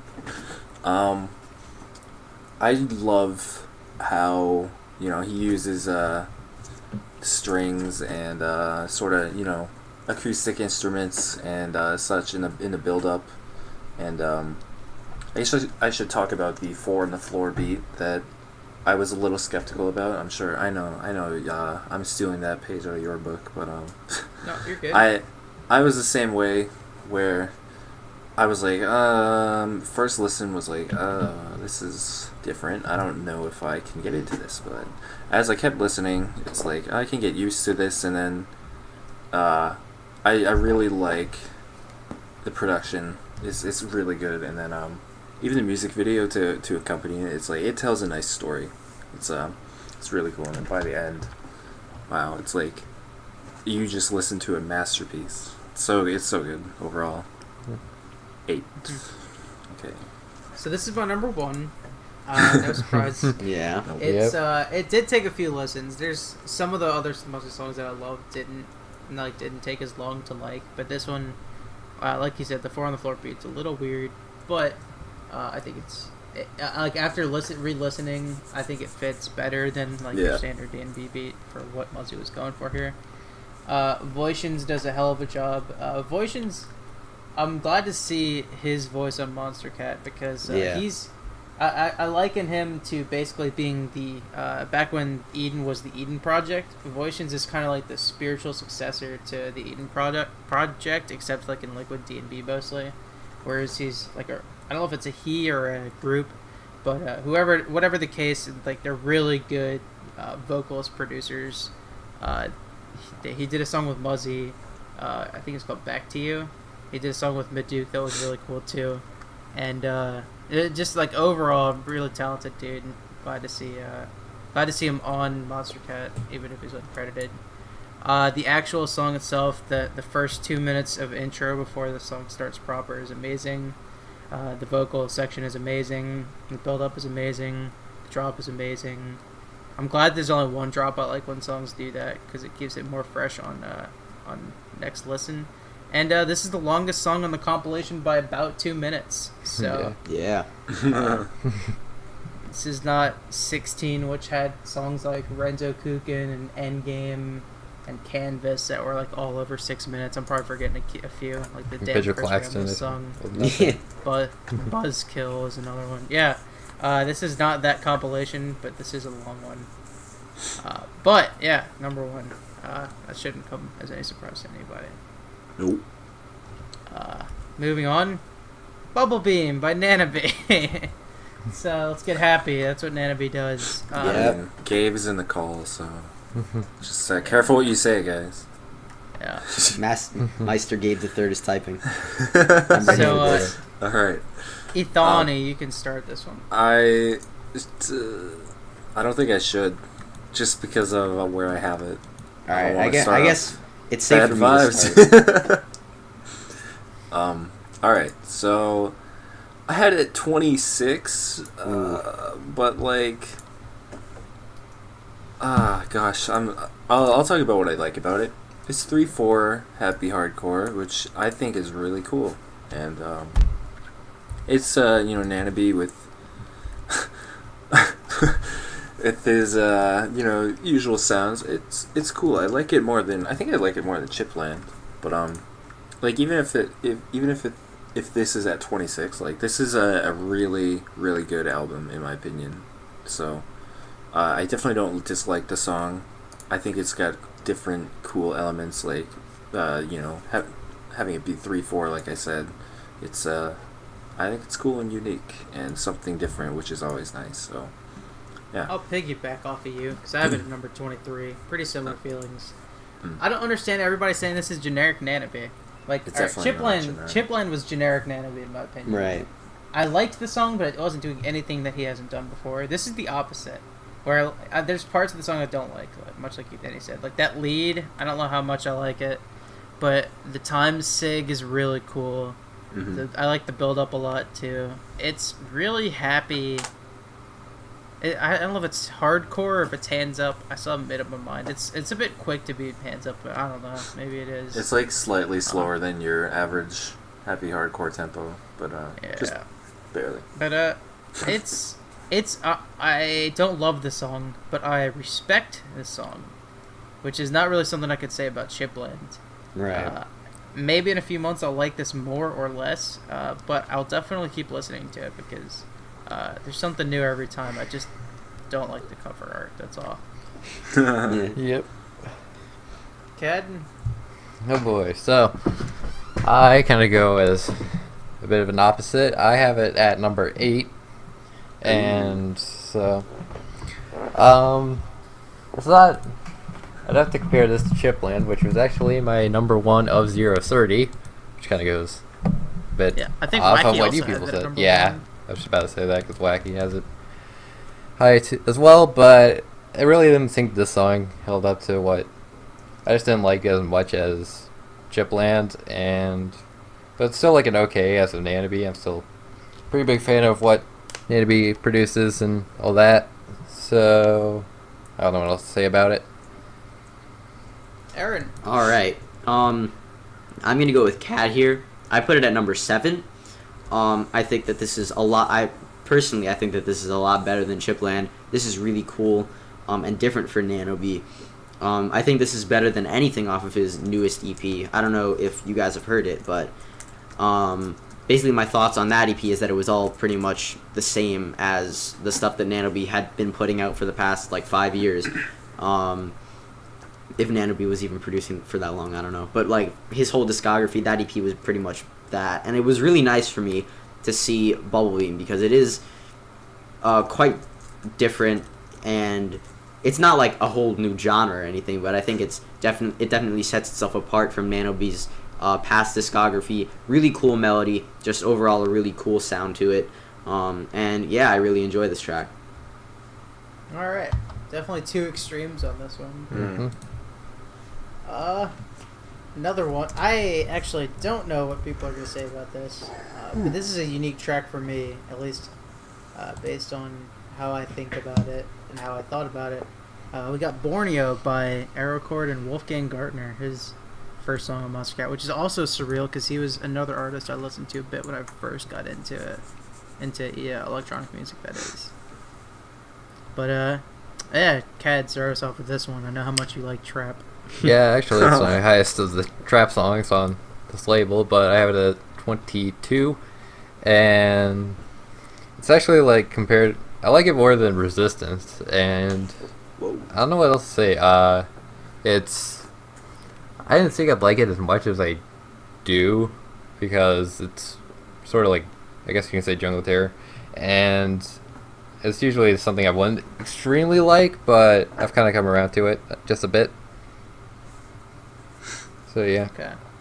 Alright. So, I have it at number 16, so it's right in the... No, I'm sorry, I have it at 17. I didn't like it when it first came out, because I was expecting Resistance. A friend of mine, his name is Jack, he goes by Methan in my comments, but Oh, yeah. he likened this to being the Be Free of Jungle Terror, basically, where it's just like, it's not as hard as I would like it to be, and I definitely agree with that. But upon further re-listens of it, I'm not huge in the jungle terror scene, but that beat pattern is really cool. I reckon, like that dong dong dong dong dong. Like I really like that. I don't know. It's catchy as hell to me, and it's risen for me a lot since it was definitely lower than Home when it first came out. Now it's like 10 spots higher. But yeah, I'd like to hear more from Wolfgang Gartner on the Monstercat, and I like this new direction Aerocords going in. I'm interested to see what he does next. I will definitely go next because I have a lot of similar opinions. First being, I also had it at 17. Next being, I didn't like it when it came out that much because I definitely compared it to Resistance, and I'm like, this is a lot like it, seeing as it's similar tempo. Basically the same genre, even though it's labeled electronic for God knows why. Going quantum. So, I mean, and it's Wolfgang Gartner too, which is another really big artist. It's getting on a feature with probably or definitely one of the artists that has an extremely popular song on the label. So this is a cool one. I've definitely it's definitely grown on me, especially when I listen to it in the car and have my bass turned all the way up, and it's like it's really cool. So it's 17. I like it, man. It's I like it a lot, but there's still plenty of songs that beat it, but like this is probably a song that's still gonna get higher on my list as it goes on, but for the time being, it is 17. Alright, so for me, this is like a mix of... Borneo is just like two of my least favorite genres. Anything jungle for me is just not compatible with my ears for some reason. So I have Borneo at number 30. It's really... I mean, I think that this time is really the only track that I actively hate, or that I actively don't like. I don't hate it, but I just don't like it. Borneo, I really plan on never listening to it again because it's not interesting to me. There's really no melody to it, in my opinion. I kind of have the same thoughts on Borneo as what you guys said about swapping things. It's really just boring to me. It doesn't have a melody. There's nothing really going for it, in my opinion. Just two of my least favorite genres in EDM. And it's not bad. I don't dislike it, but I plan on never listening to it again. Wait, so where did you have it? 30. Okay. We haven't gotten to your number 31 yet, have we? Mine? It was this time, I think. Yeah. Yeah, this time.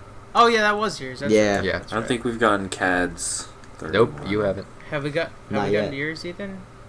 Oh, yes. I Shoot, think. what was actually. it?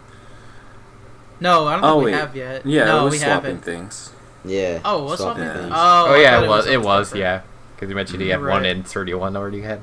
Oh, yeah. Or I was thought- early on. Yeah, I thought I forgot. I thought it was another song that we haven't. I haven't got my bombs free but, yet.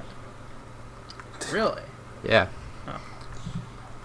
All right. Well, we've got my number 1 and number 31. Anyway, is that? We all talked about Borneo, right? Yep. All right. I get to start off with another song I don't like. We got Bollywood Stunner by Reach. Hey. The preview for Reach's next song is out. Arrows on the podcast. It's going to be the first song on Uncaged Volume 2, and I like it significantly more than this. So this is my number 30. It is Trap and Moombahton. And, well, the trap sections aren't bad. It's got this like screechy lead to it that I don't like. But it's not horrible. The Moombahton sections really disappointed me because I was expecting some really cool stuff. The last Trap Moombahton song on Monstercat was Nemesis, which it's well documented that I really liked that song. But the main snare and the Moombahton section, it's just not my. I don't like it. That's pretty much all I have to say about that. The rest of the song is, it's the Indian influence is really cool. It's the first song to do that on Monstercat since it's in Bangalore, which is pretty neat. But it's not enough to save the song from being in the like damn near number 30. It would have been number 30. It would have been last place on pretty much any other album, and that's been released in the last 2 or 3 years. But thanks, Keizo. Wait, so what was your number for it? 30. 30. Oh, 30. All right. So, Yeah. I have it at 29. I also have a very similar opinion to you, Sorry, Redhawk. Ethan. Yeah. Just wait. Jumo Daddy all over again. I think I agree with you, Redhawk, that the best thing that this song has is its theming. Like, the Indian theming is pretty prevalent. I think it's really cool. The lead I can't stand, pretty much. The rest of it is pretty forgettable to me. Just not that great of a track. There's nothing that really impresses me, except for really the theming, and that's probably what saved it from being worse than Borneo, or that's what saved it from being number 30 or even number 31. But yeah, cool theming, but otherwise not really my thing.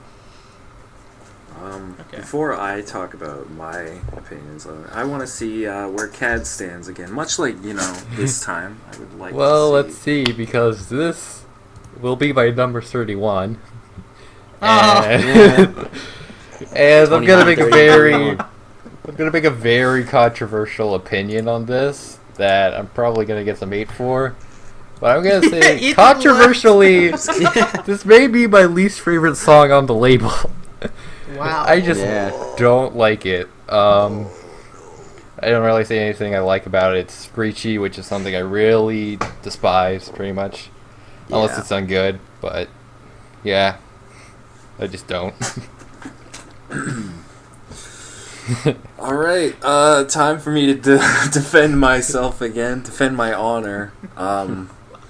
Let's see. Much like This Time by Keizo, this is another top 10 song. Very guilty pleasure, very, very, very much so. So number 10, Bollywood Stunner. First heard it on. Of course, I was in my car, listening to the podcast. Gotta turn it up, man. Like, you guys probably can't relate, but damn, this is something I shouldn't like, but God, I really do. And I'll talk about another Reach song that I've heard since finding out about him. It's called Give It Up, Givitup. Yeah. Zirkum, my friend Zirkum, my good number one fan Zirkum, told Dylan, D-Money for you, and then he told me, and I am in love with this song.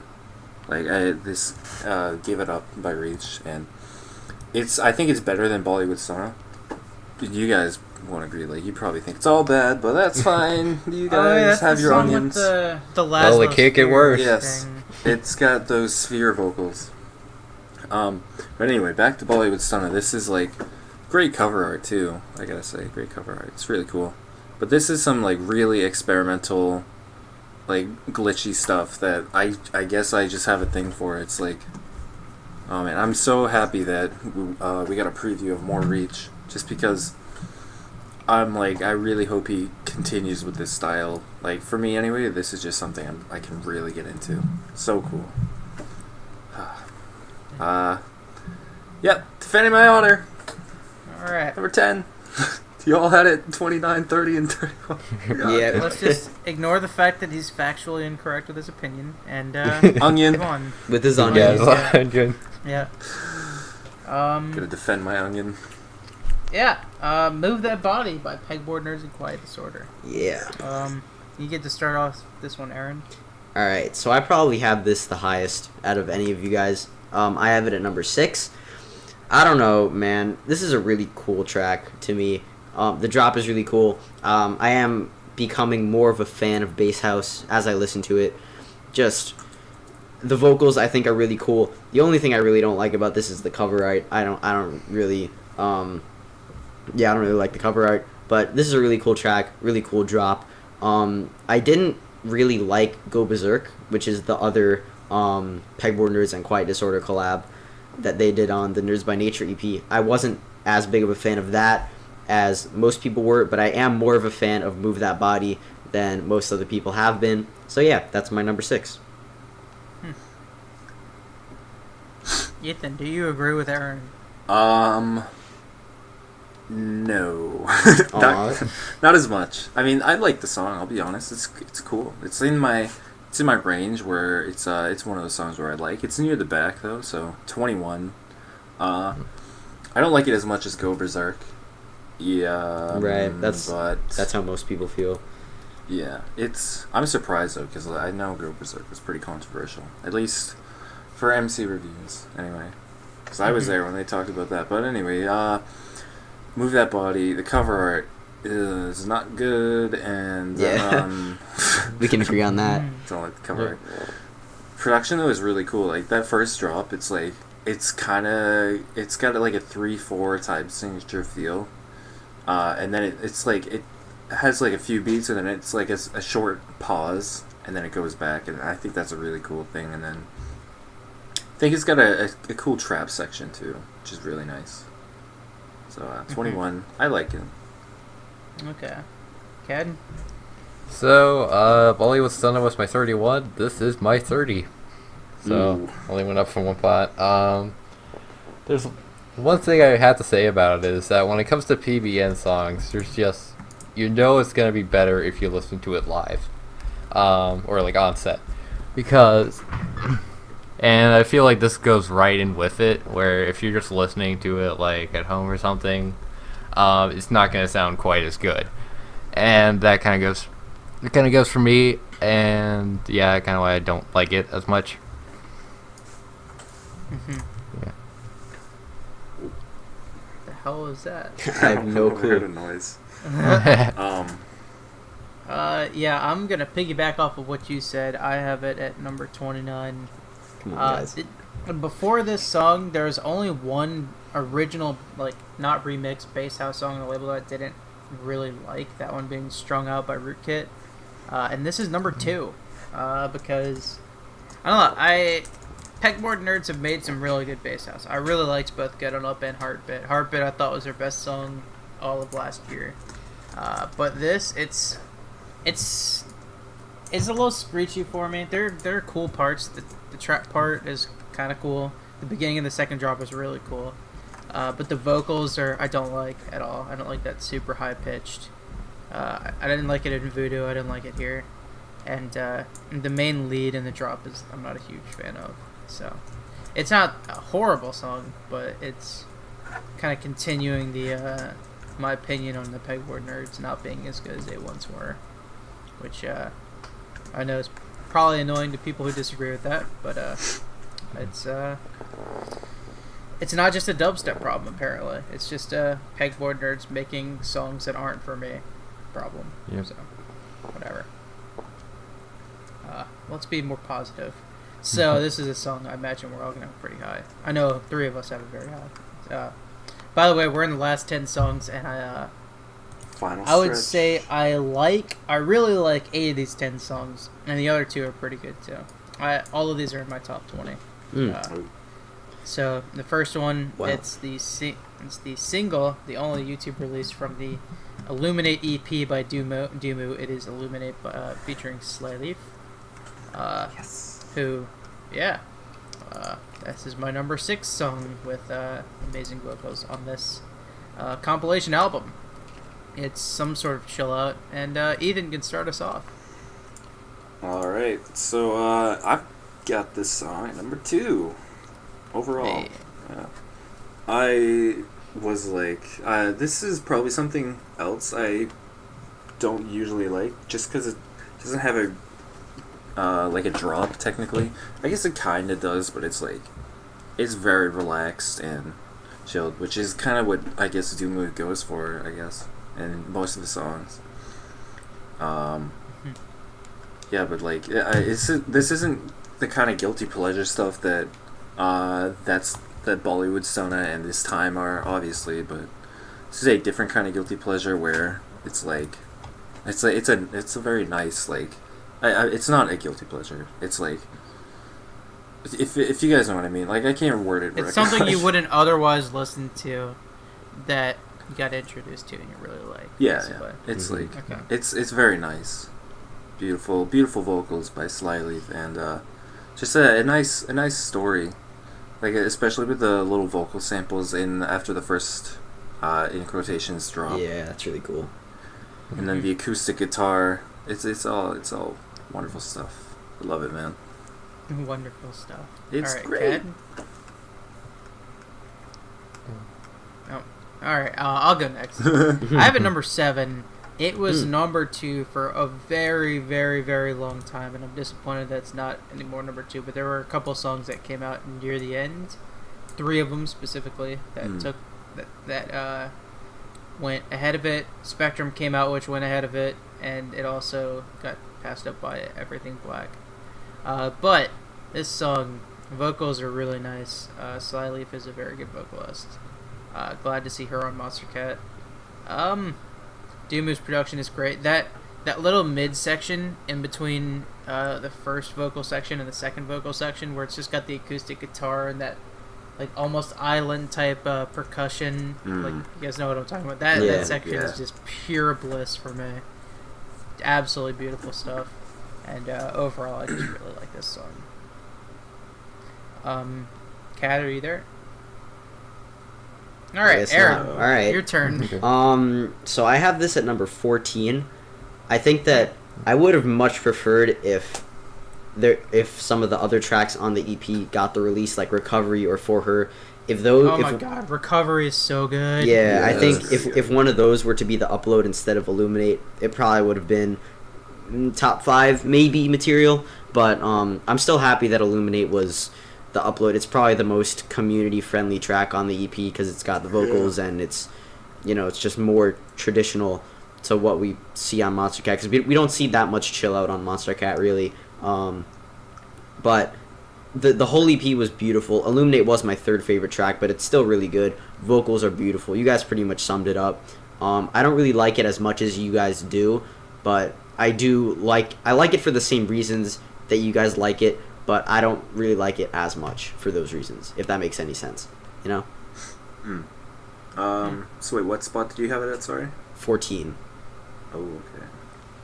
So, going off just looking at the week that this came out, it was Bollywood Sona, Move That Body, and then Illuminate. So I had those at 31, 30, and then 1. So Illuminate was my favorite. So really balanced it out there. My bottom 2 and then my top. So That's great. Yeah. So pretty much I can say that this is probably one of my favorite EPs off the label. Yeah. And Definitely. yeah, so if they had used I'm gonna probably say, just going off of what the EP is, that if Recovery is probably one of my favorite songs that will come out this year. I don't even know if it will be tops. But Illuminate was a really good song. The Slyleaf vocals were amazing. The song sort of keeps the emotion going throughout it, and yeah, not much else to say, but I really, really love this. song and EP. Okay. Yeah. Wow. Number 1. So we've gotten all of our number 1s now. Yeah. I think so. So on to the most controversial song on the label according to the like-dislike ratio. Yep. We got Boom by Ricci. Boom, With boom. that Salad Fingers 2.0 music video. Yeah. Oh, man. Kad, you get to start us off with this one after waxing poetic about Illuminate. Yep. Talk about Okay. this. So, I actually have it at 19, which is kind of surprising for me because it's a song that, if you think that the more I think about it, I shouldn't like the song, but I somewhat do. I don't think it's like extremely bad. And I can't exactly explain why. I just don't hate it. So. Okay, I'll piggyback off of you. It is my number 16. It's the most controversial song on the label, and I have it smack in the middle. That's pretty typical of my opinions. But it's not the most. I don't want to say original because it's not original. It's not like super generic. But it's not the most complicated piece of music ever. It's just a really cool beat, some sick bass, and some vocals that I honestly really like. I think it goes well. It's not number 7 on the vocals list by any means, but it's good. It's good. It works. When I heard the preview, I was like, "What the hell are these vocals? They're like so off key." But like after hearing the song, it makes a lot more sense. That little section after the drop, it's kind of like where the bit in Chardonnay that I really like, the little side chaining bit. Yeah. It's where that is, but in this case, it's just like a really spooky. It's too spoopy for me. That like horror bit, and I really like that. That part. Aaron? Boom is my number 13. So, I pretty much have the same opinions. It's close to the middle, but I don't know. I enjoy it. It's definitely very interesting. I actually really enjoy the music video for some reason. I think it's cool. And the fact that the vocals in the drop are a little bit offbeat, like like when I don't know who the vocalist is, but like the whole mash up the place, make it boom during the drop, it's sort of like offbeat a little bit, and I think that that's really cool. It sort of happens in This Feeling by Noise Storm, where the beat is a little bit off, and I think that creates a really cool effect. But again, it's not really amazing. It's not really. I understand why it's controversial, and I understand why a lot of people don't like it. But it's good, I think. Okay. All right, so Ethan. I did not think I'd have Boom the lowest, and I hate to have it the lowest because I actually like it, but it's at 22, and it's oh god, I am upset that I have it the lowest. Wow. Ignoring the music video, I guess the only flaw is that it's 5 minutes, and it's a little like it's over 5 minutes. Sorry, and it gets a little repetitive, but like you said about the that spooky sort of melody that comes in halfway through the drop, so very cool. It's a nice little aspect, and the cover art too is like it's got like a jack-o'-lantern and something. I don't know why. Like I'm not gonna ask why, but because like boom, like boo. I don't know. Oh, maybe. That's kind of a shot in the dark, but like maybe, you know. Maybe. Who knows? Man. Oh, I get shot in the dark because jack-o'-lantern. But anyway, this is a good song. It's Jack in House. Like I dig that kind of stuff. It's bass heavy, cool BPM. Pretty cool. Yeah. Slightly lower than your average house BPM, and it gives a good feel. So Boom at 22, I don't dislike it. It's barely in that range. Like 23 was my cut where I'm like, these are all good. And then 1 obviously is absolutely amazing, but 22, good stuff. I think we all had this like 3 apart from each other, right? 13, 16, 19, 22. Yeah. That's pretty fun. Yeah, none of us hate it. That's a good thing. Yeah. Yeah, that's good, yeah. I don't understand all the hate for this song. Yeah. But whatever. Right. Alright. from that to Future Bass, it's After Dark by Mern featuring, what's her name? Aviola. Aviola. That's her name. I wanted to say Aviana, but that was that was the singer in Home. And Faith. Yeah. Oh god, that's such a good song. But is it my turn to start? Yeah, it is my turn to start. So I don't know how controversial this opinion will be, but I don't care for this song. It's my number 19, but it's at that cutoff. Remember when I said Us Against the World was at 18 and I have nothing bad to say about it? This is at number 19, and I have quite a few gripes with it. Oh. It's not number 7 on the fantastic vocals, but I do like the vocals from Aviola. They kind of remind me of Elena Baraz, which with like that kind of jazzy tinge to totally. it. And that's cool. The drop is cool as well. I don't know how much I love the lead for it, but it's interesting and it's short, which I'm a fan of those like short bursts of drop. That's why I like Casper so much. Yeah. And then the entire thing repeats, and I'm like, come on. Just little changes to the second drop would have been fine, or different lyrics or something. Some, like, in the latter half of the second drop. Like, I guess there's that's true. a few. But like, I'm talking like good to go changes where like, just small changes that varied up enough. And this song doesn't have that, and because of that, it's another future-based song that I think could have been a lot better than it was. And there haven't been many of those recently. There was a lot in like early 2015 that were like that to me. Like Restart by Subtact is kind of my prime example where like sorry Aaron, by the way, but where it's like it's good, I don't deny that, but at the same time it really could have been better. There's some things that could have been changed that would have probably jumped the song up like 10 spots, but they aren't there, and so I think it's a decent song. Not bad, not good, just decent. Yeah. Aaron, you can go next because it's future bass. Yeah, it is future bass, but this track is my number 22. I also don't care for this song very much. I have a similar opinion to this song as I have about Chardonnay. It's really nothing special to me. I had never heard of Mern previously, and I don't know. I'm not really very excited to hear more because it's just not really anything special to me. I know it's future bass, so obviously it sounds pretty good to me. It's like it's easy on the ears, and obviously the vocals are somewhat good, but similarly to Chardonnay, for like my standards for future bass are kind of high, because I listen to so much of it. So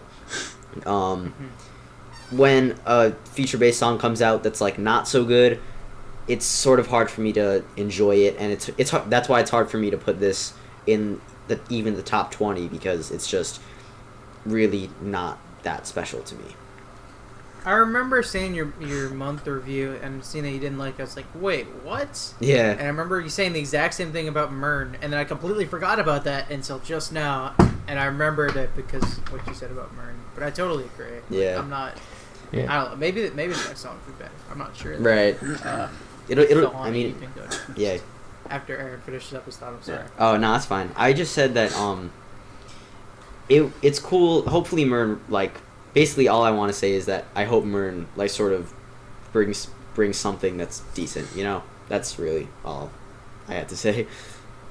All right.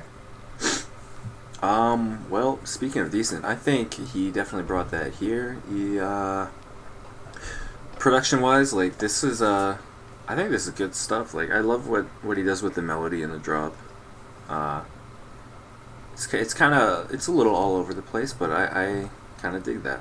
But the only thing that could have been better, I guess, is the vocals. Like, the lyrics themselves, whoever wrote them, I thought they were fine. Just the vocal performance wasn't as great compared to the rest of the album. Like, I say the rest of, but like, because there were a lot of great vocal performances on this album, as we all know. But with that said, I still have this at number 12. Like, this is future bass is my favorite genre. Same and here. This is definitely a good part of that. So I think production. I'll repeat myself because I don't know what else to say about it. This is really good. I think this is great stuff, and I hope to hear more. Yeah. All right, Kad. So I had After Dark at number 6. Nice. It's kind of funny because the what was it? The drop's a bit screechy, which, as I mentioned with Bollywood song, is something I usually despise. But if it's done well, if it's done in a way I can like, I'll still like it. And that's the case with the song. I think the vocals are good as well. And yeah, I don't know what else to say besides I want some more. All right, so After Dark. We just hit our 2-hour mark on this recording. Yep. Yeah. Oh boy. Oh boy. Let's keep it rolling. Coming for you, Pete. We've only got a few more songs. We got 7 more. Yeah, dude. Let's keep going. Next up is Want You by Orbiter, the debut by the duo of Stephen Hawking and 7 Minutes Dead. Yeah. It's synthwave, and you can start this one, Aaron. Alright, so I have a pretty controversial opinion about this track. I have it at number 25. It's really nothing. Again, it's similar to After Dark for me. It's really just not anything special. I was never really a fan of 7 Minutes Dead. I liked some of Stephen Hawking's songs, but again, not really the biggest fan of Stephen Hawking either. A lot of people said that their styles meshed together well, but I guess I can agree, but I don't really hear a lot of Stephen Hawking in this track. I feel like he usually produces something that's a lot more like zany and a lot more, I guess, fun to listen to. Yeah. And this is not that. But yeah, it really just didn't meet my expectations. I can understand why so many people like it, but it's just not really for me.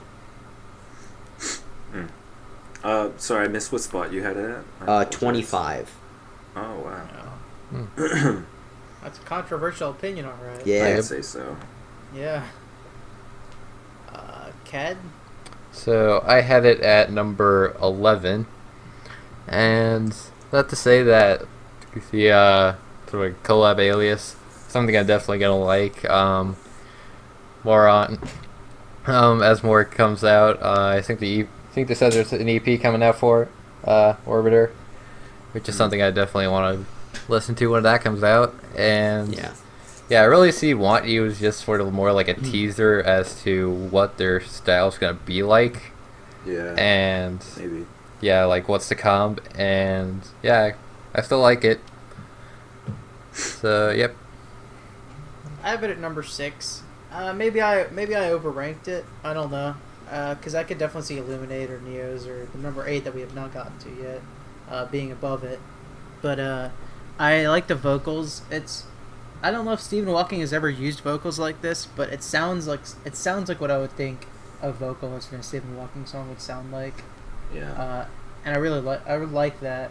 I like how the drop is kind of chilled out, and then it gets a little bit more spacey. It kind of gives me a glimpse of both artists. And Aaron, I have to disagree with you on the whole no Stephen Hawking. I feel like both artists have really. Yeah. I feel like. I think both most artists people did a lot. Most people would disagree with me. So yeah. Yeah. And I see where you're coming from. Like I can hear significant influence from both. It's not like Tomorrow, it's direct and Feege, but it sounds a lot more like a direct song than a Feege song, and that's not necessarily a bad thing. Right. But like this one, I hear pretty equal parts of both, and I love it when collaborations sound like that. We'll get to another one that's like that at the very end. Oh but, yeah. Oh boy. This one, I really like it. And Ethan. I'm kind of in the middle, like between both of you. I don't necessarily hear only Stephen Hawking, or in pretty equal balance, but I can hear elements of both artists. But I think it's a little bit more Stephen Hawking influence. However, I do think Orbiter is going to be a great thing, and I think both artists complement each other well. And their debut song "Want You" I have at number 13, and Okay. I quite like the synthwave vibes, and just overall the feel is really cool, and the vocals are really great, and then the vocal chops in the drop are really cool. I just think they both did a great job here, and the was actually I was on Instagram the other day. I forget if it was Stephen Walking or 7 Minutes Dead, but on one of their pages, there's like a video of a preview of this song, and it was from 2 years ago, and they were like, stuff in the works. So I'm like, whoa. Like, I don't even know if Orbiter was a thought then, or if one of them pitched Apparently the idea. It was. Yeah. Apparently this has actually been in for a while. Yeah. I think it was Stephen Walken that said it's been in the mix for almost 2 years. But, Oh, there you go. yeah. I wonder how they kept it a secret for that long, but that is really cool. cool that they kept it a secret for so long. It was totally worth the surprise. Yeah. All right. On to the song number 26. I'll be interested to see if this goes the way I think it is, because this seems to be the song, at least in the list community, that's like most unanimously loved. Like, I think I've seen this in the top 5 more often than not.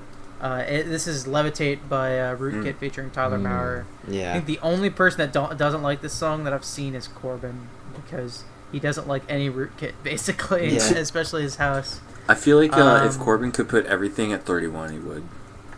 Yeah.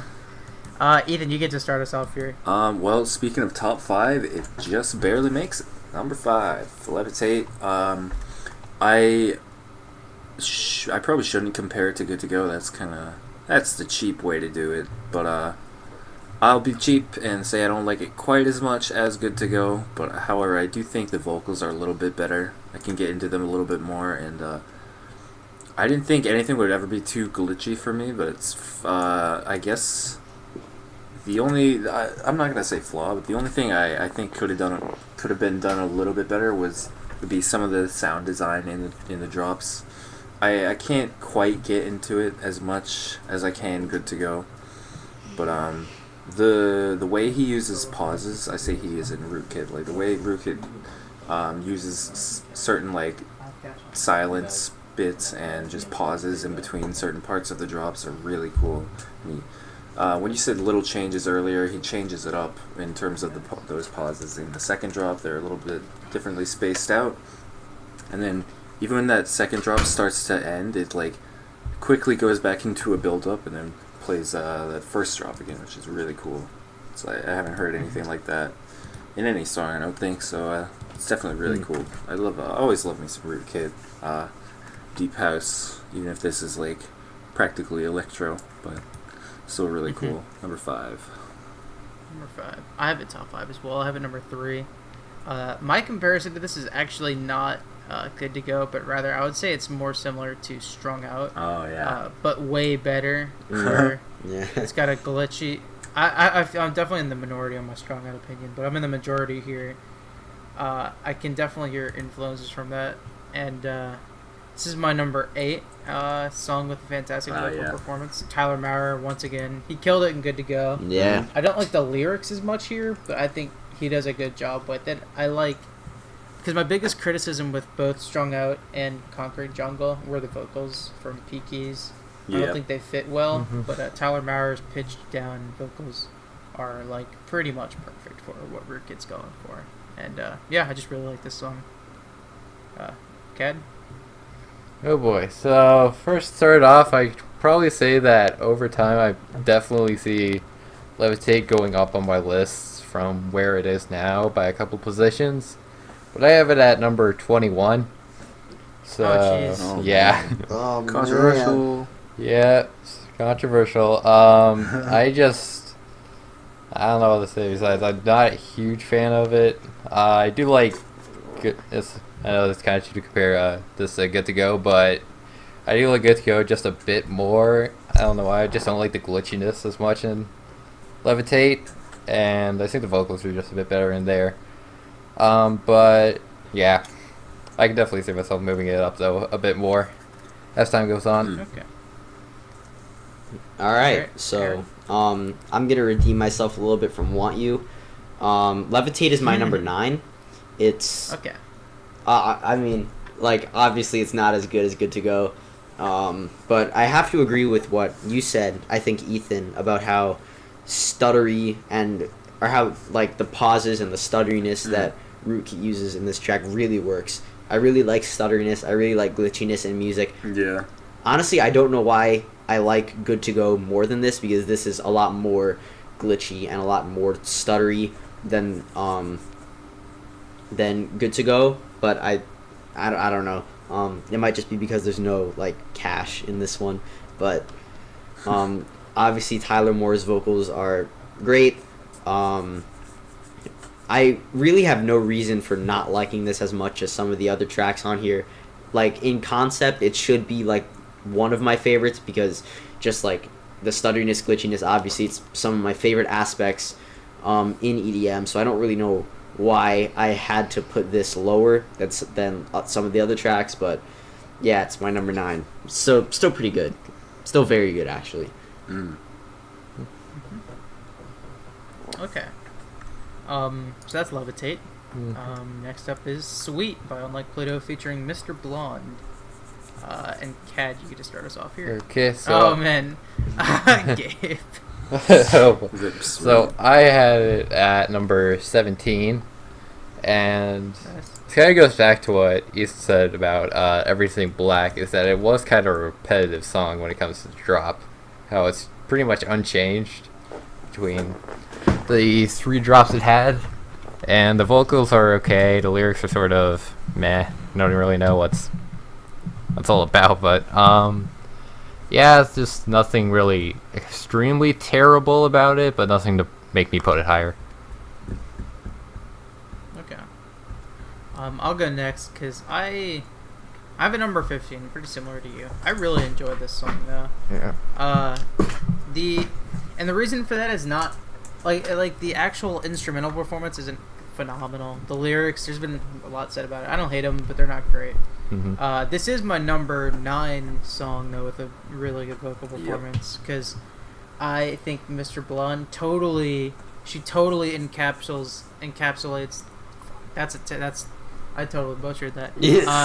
She totally, like, her voice totally works for what Unlike Pluto's going for here, which is that very like noir, like 50s 60s vibe, like kind of like the movie Pulp Fiction. Like, it definitely seems like something that would have been in the soundtrack for that. It's got the instrumentation for it, it's got the vocals for it, it's got the cover art for it, and I really like that. So that's why I like this song so much. Maybe if I wasn't as big of a fan of that, this would be lower, but for now it's number 15. It's solidly a good song in my opinion. All right, so I guess I'll continue. I am not a fan of this. It is my number 27. But that's coming from me, who put Everything Black at 21. So, Everything Black is obviously a better track, in my opinion at least. I think the only thing that's really saving a lot of these songs from being like really low, like Sweet, Bollywood Stunna, and Borneo, really the only thing that's saving these tracks from being even lower is the theming of it. I think that the theming of Sweet, as you said, Redhawk, is pretty prevalent. I think that's a really good aspect of it. It really has that like 60s noir vibe, and that's cool. But again, I think Unlike Pluto is an artist who would be better appreciated elsewhere, because a lot of people don't like this, and I do acknowledge that it is a good track, but for me and for many other people, it's not really my thing. It's very vocal centric. Not a lot of emphasis placed on the instrumental, except for in the drop, obviously. But I don't know, just not really my thing. It's not bad, obviously, because it's not 31, but it's not great, you know?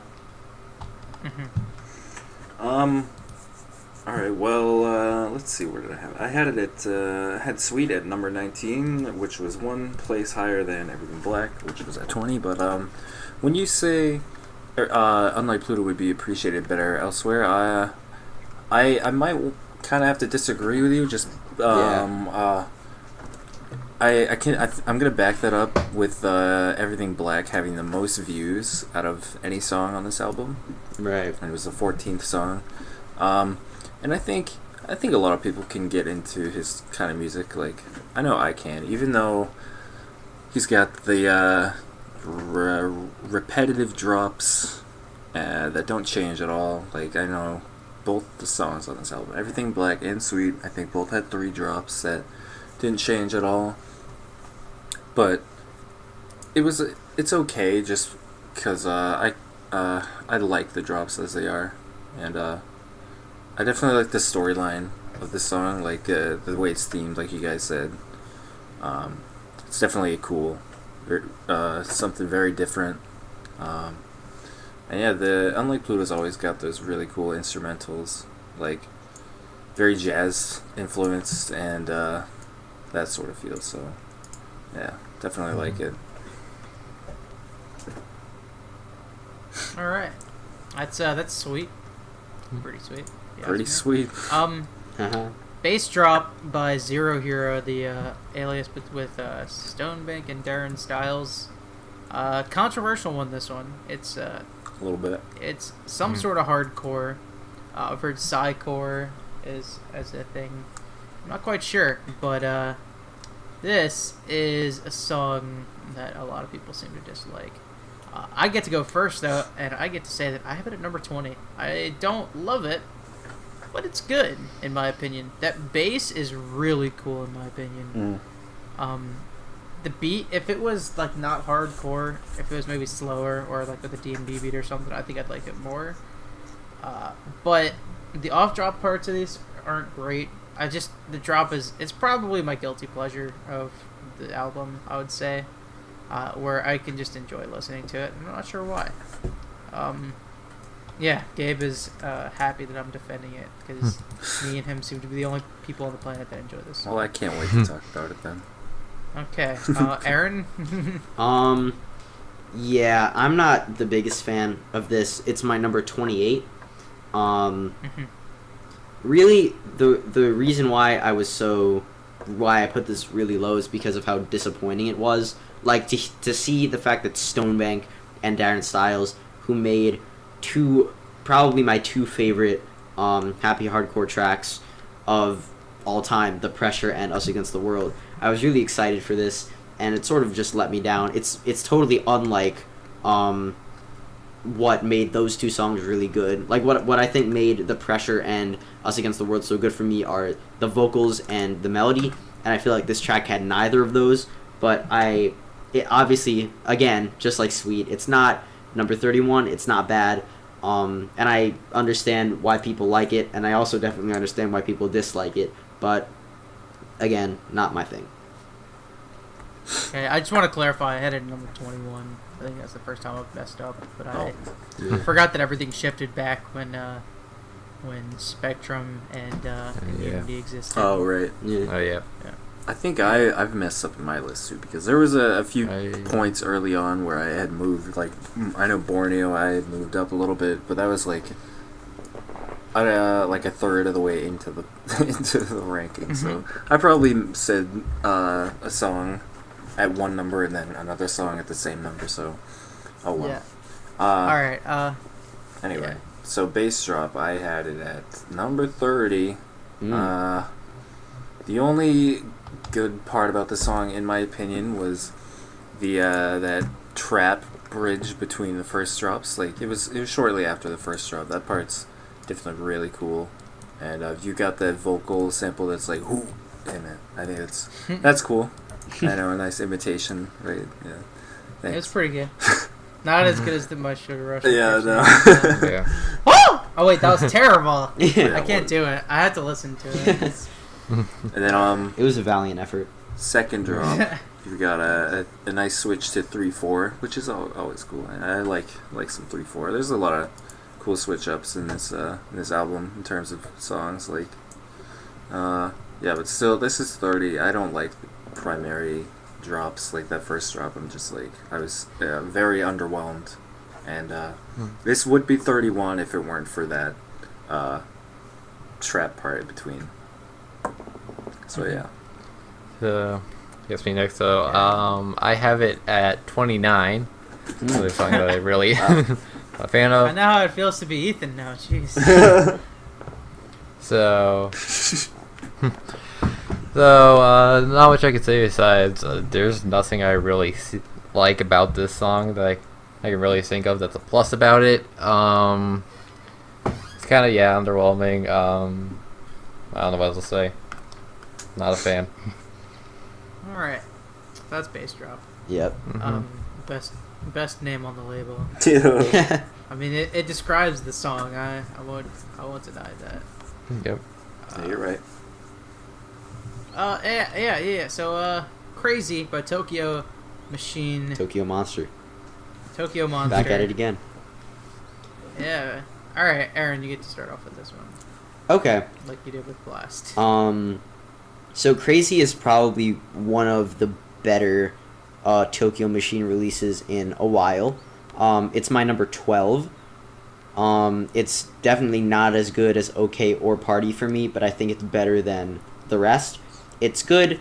Again, I'm still figuring out whether I like Tokyo Machine or not because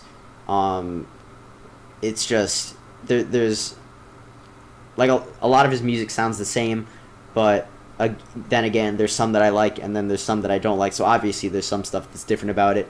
I think the Crazy actually is a little bit of a step apart from the rest of his past releases. It's still bass house. Obviously, it's still the 128 BPM. That every Tokyo Machine song is 128 BPM pretty much. But yeah, I think it's pretty good. Okay. Ethan? I think I'm gonna be the minority here. I prefer Blast a bit.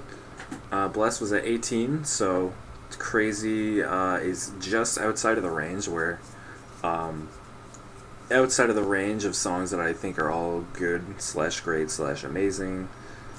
So Crazy at 24. I do like in this song how it goes from breaks and then to bass house and then to trap. And that switch from bass house to trap is just really cool, actually. Like this song could make a claim to get into those songs that I think are great. I think it actually you know what? This does make the cut actually. 24 through 1, I think are all great. Hey. So, yeah, but it does have its flaws though. Like the overall sound in the drop, I can't even begin to describe that. I'm sure you know what I'm talking about. Just I know exactly what you're Yeah. talking about. it's like it almost sounds like something Slushy would make. Yeah. I don't really know how else to put it, but that sound I don't think works wonders in this song. But yeah, this Crazy definitely has its highs and its lows. Like I do like the vocal chops too. Very nice. Always good stuff. But yeah, 24. Okay. I guess I'll go Um, next, or... Yeah. Okay, so I kind of go with Ethan here because I like Blast more than Crazy. And it's sort of apparently I'm in the minority here, but I have it at 27. I just really didn't like the drop at all. As you mentioned, the sound just really isn't something I like, and kind of reminds me more of like a PBN drop a little bit, where it goes into a different, like, I don't know what to call it, like right after. But yeah, I was a huge fan of it. It's only like, I probably only have it higher because it is, well, Tokyo Machine, and pretty much any other part of the song's pretty good. So yeah. I have it at number 8. That was the highest out of us. Yeah. So it's not as good as OK or Fight. I think both of those are top 100 on the label pretty solidly. And it's like Fight and Pixel are both good songs that I don't love, and Crazy's kind of in the middle of those two. It's first of all that bass, that slap bass. I'm a fan of it a lot. Sorry to interrupt you. Did you say OK and Fight were in top 100, and then I think you said Fight and Pixel you don't love? Oh, I meant to say Party if I said Fight. Oh, Party Yeah. and Pixel. Okay. Yeah. Just wanted to make sure. We're fighting a Party Pixel. Yeah. Shout out to No. Hey, No. Yeah. Good dude. That was a good mashup. But Pakel. But Pickle. I really liked Memory by Haywire, and this has that same sort of slap bass, and I really like that. Oh yeah, the bass. It's- is good. Yeah. So Tokyo Machine was in a bit of a lull for me. Pixel I thought was good. Blast was okay.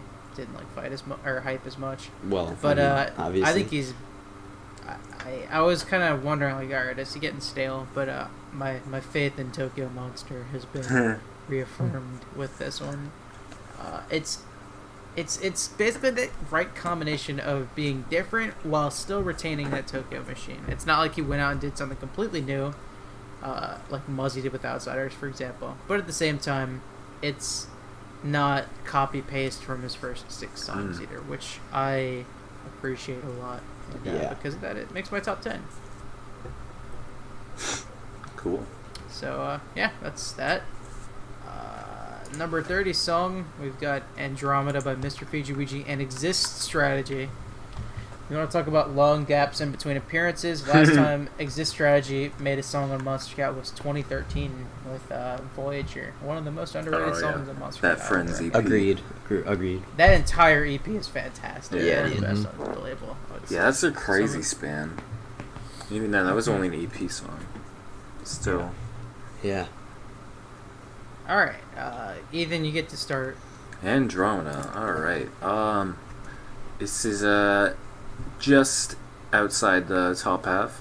We got it at 16, and I think this is a great chill out song. Even though, like I said earlier, I am not an extremely huge fan of chill out, but I don't think I'll ever, love a chill out song. But then again, I do love Inevo, so I don't know what you'd call most of his stuff. Like, I don't know. But anyway, Andromeda. This is great. I love that cover art too. Oh man, that's so good. Definitely great vibes. Like in the quote unquote drop, it's like, God, I haven't even listened to this song too many times since it came out. But what else to say about Andromeda? It's got the same name as a Gorillaz song, which I like a lot. It's also kind of space themed with its art. Yeah. Which makes sense. Mass Effect Andromeda, am I right? Yeah, this song's really good though. It's smack in the middle. It's 15 more that I like though. So yeah. Okay. Aaron? I really like this. Andromeda is at number 4 for me. I really enjoy Mr. Fijiwiji in general, which is probably why I didn't like Tomorrow as much, because that's more of a direct... Yeah, it's more direct influence for sure. Yeah. Really good vocal work, to be honest with you. Matt Van I'm really excited to see Matt Van on the label more often. Really good vocals here. I do really enjoy Chill Out. Mr. Fijiwiji doesn't really disappoint very often for me. I did also enjoy Voyager. And I think Mr. Fijiwiji and Exist Strategy had a song out recently called Drunkard, and I also enjoyed that. It's not on Monstercat obviously, but I enjoyed that one as well. So the two do make a very good pair. And yeah, number 4. All right. So I'll go next. I had it at number 5, so just one step down. And I just really like the song. I didn't think I'd like it more than Tomorrow, because Tomorrow had dual vocals, and that would be a lot better. But the more I listen to it, the more I really like how Fiji and Exit Strategy made the song, and as well as the vocals as well. And yeah, I just like the song, I guess. I'll go last. I have it at number 5, very similar to you, Kad. Yeah. Well, the exact same as you, very similar to Aaron. Mm-hmm. This is very different from their other 2 collaborations. Their first one was Voyager on Monstercat. Very strange, interesting song for sure. Definitely very out there though. Their second one was Drunkard, which was very down tempo, very soft, I guess I would say. And this one's kind of different. This one's almost poppy. It's not pop, obviously, Right. but it's playing it pretty safe for Fiji. But I really like that because the vocals. This is number 10, the final one, in my fantastic vocals. I'm gonna have to do a top 10 of best vocals on Uncaged because I have enough songs to be confident with all of them. Yep. But it's just such a good song to just listen to, and I don't know, Chill Out. I'm not good at describing it, but Right. it's just, it gives me that feeling that like the same. It's a different feeling from like Aphasia, but it's it gives me that same happiness, I guess, listening to it. If that makes any sense. Yeah, I get it. Yeah. So that's pretty much all I have to say about that. Final track, Unity, Rogue, Stonebank, and Slips and Slurs. The three-way collaboration. I guess the first three-way collaboration where three have been, like, exactly three, because obviously there's the Break to Silence. I think it's the first one with 3 credited artists. I want to say since Air, but I'm probably wrong. You might be right. Oh, no, I'm sorry. Fusion Time to say Troy. goodbye. Yeah, I was and about to say. Trust in Me. Pure Sunlight. Oh yeah, right. I don't know. Because I was thinking of all the way back to the end. Pure Sunlight. What was it? Oh, yeah, Pure Sunlight. Yeah, so there have been a few since. Yeah. Yeah. My apologies. These 3 artists are huge and have each been around for a while. Yeah. Yeah. Definitely very anthem-esque, like, Yes. when you put it that way. So good.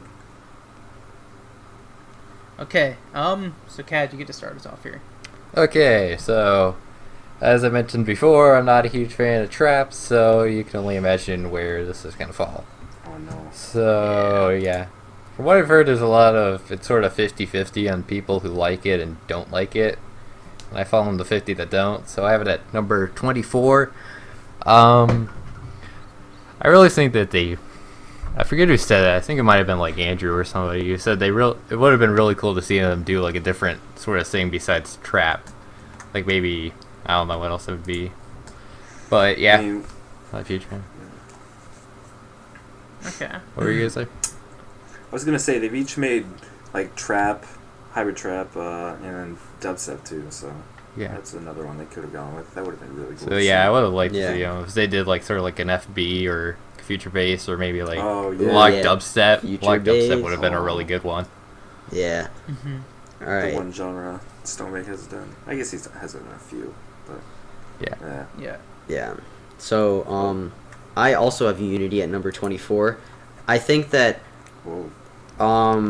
it's really just, like, for a lot of times with me in particular, it takes me a while to sort of get into a song, and obviously this song, is pretty recent.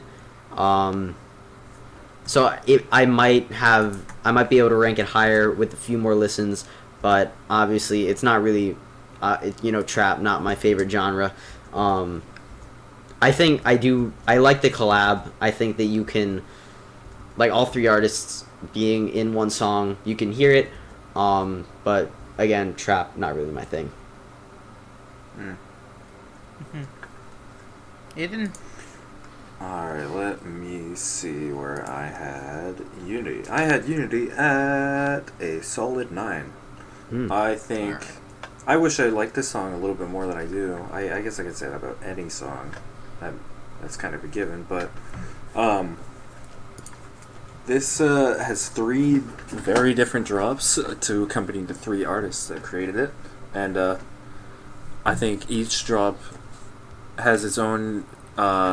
strength and weakness. I guess I shouldn't say weakness, but I'm listening to the song right now as I'm trying to talk about it because I've only listened to it a few times. So 3 totally epic drops. I still haven't decided which one is my favorite. Probably the second or the third. And I sort of like that Moomba-esque part at the end of the third drop too. That's really cool. Mm-hmm. Where it's got like a halftime drum and bass kind of feel, which I guess would just be drum set, but the way it's layered is definitely really cool. And I'm totally glad that this is on the album. The surprise 31st song on Uncaged. Yeah. Mm-hmm. So yeah, I'm happy with it. I'm glad that it's not as simple as, alright, Rogue did the first drop, Stone. Right. Oh yeah. Like, there's actually mixing between the 3 styles, which is really cool. Yeah. And it's not something I was expecting. Yeah. I was pleasantly surprised by it. I also have it at number 10. Oh. Or, I'm not also, but I have it similar to Yeah. I have it at number 10.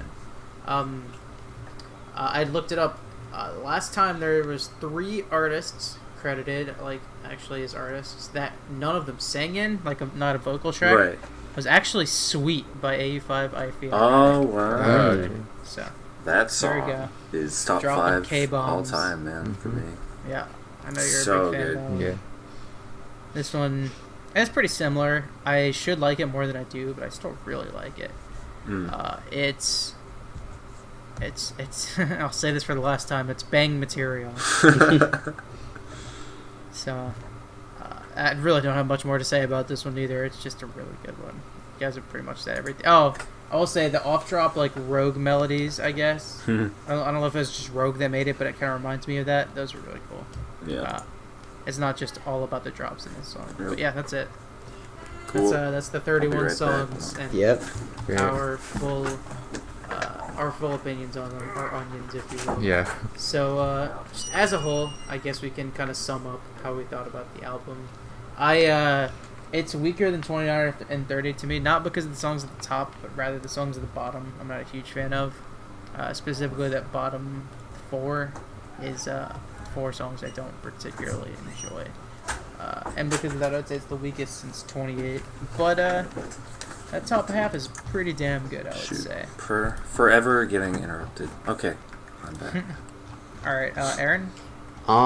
Yeah, I'm not really a big fan of this album. Really, I'm only a fan of, like, the top 10 for me. I'm not gonna say which album it's, like, comparative to, because it's still, like, it's fresh. It just came out yesterday. Some of these songs I'm probably gonna like more in the future. But, like, probably Unity, I'm probably gonna like it more in the future. But, and I could say the same for the whole album. But, yeah, it didn't really kick off the whole new Uncaged thing very well, in my opinion. I think that the fact that they chose to go in a different, like, direction and stop doing number albums is cool. And, yeah, I really don't have much to say besides that. All right, Ethan? So are we just doing, like, thoughts on the album and Yeah. that pretty kind much. of thing? All right. I am kind of sort of just realizing within the past few days, it's like this might be one of my favorite albums, just based on how many songs I like, being the top 24 now, which is probably a record. Yeah, like I don't know where my number 1 would rank, that being Waiting on Your Call. I don't know where it would rank on my list of all times though, but like the top half is just so like solid with all the songs. It's just like, I think that alone could probably cement this album for me. It's just one of the great ones, and I'm really excited where Monstercat's gonna go within the next year and so on. Like, with the podcast name being changed and them going to Uncaged now. So they changed their album to Uncaged, and then now they're going to do volumes with that, I guess. And then now we have Call of the Wild as a podcast. Monstercat Call of the Wild. Little, I don't know how I feel about that, but I guess we'll see. It's a rip-off of Zelda! Much like all of Monstercat's changes within the past, 5 years, I'm just gonna have to get used to them, which I've gotten used to everything else by now, and I think it's for the better. So, Okay. I guess we'll see. But yeah, this album, love it. So my opinions on it, it's really, I'm still not quite sure how I'm gonna feel how this is gonna be when it compared to like other albums. Yeah. Because my top 10 are really some of the strongest I've had in quite a while, and my bottom 10 are some of my least favorite songs since I don't even know when. So those sort of contrast each other. So I'm guessing it would probably be a bit lower because there have been plenty of albums that I've really liked and don't really even off. It's usually more like than dislike. So we'll have to see. Okay. All right. So, is that it for this very, very long podcast? Yeah, Yes. I guess we should wrap it up. It's been a I while. should have ate lunch before doing Yeah. this. Yeah, That was a I'm mistake. hungry. Yeah, I didn't realize it's going to take quite this long. Yeah. Well, I'm I got almost 3 hours of top-notch quality content. Yeah. All the That's all onions. that matters. This was fun. All the All the onions. It was a good time. I'm happy this has kind of come back. I'm not sure when we'll do another one, but 3.5 Yeah. months. Yeah. Yeah. All right. Basically, whenever something big happens, something podcastable is probably the next time we'll do it. Yeah. Where it's not going to be Yeah. returning on a weekly basis by any means. Right. But, yeah. Yeah. All right. Okay. Well, we hope you all enjoyed, and Yeah. Yeah. you can click off the video now. Goodbye. Bye. Bye.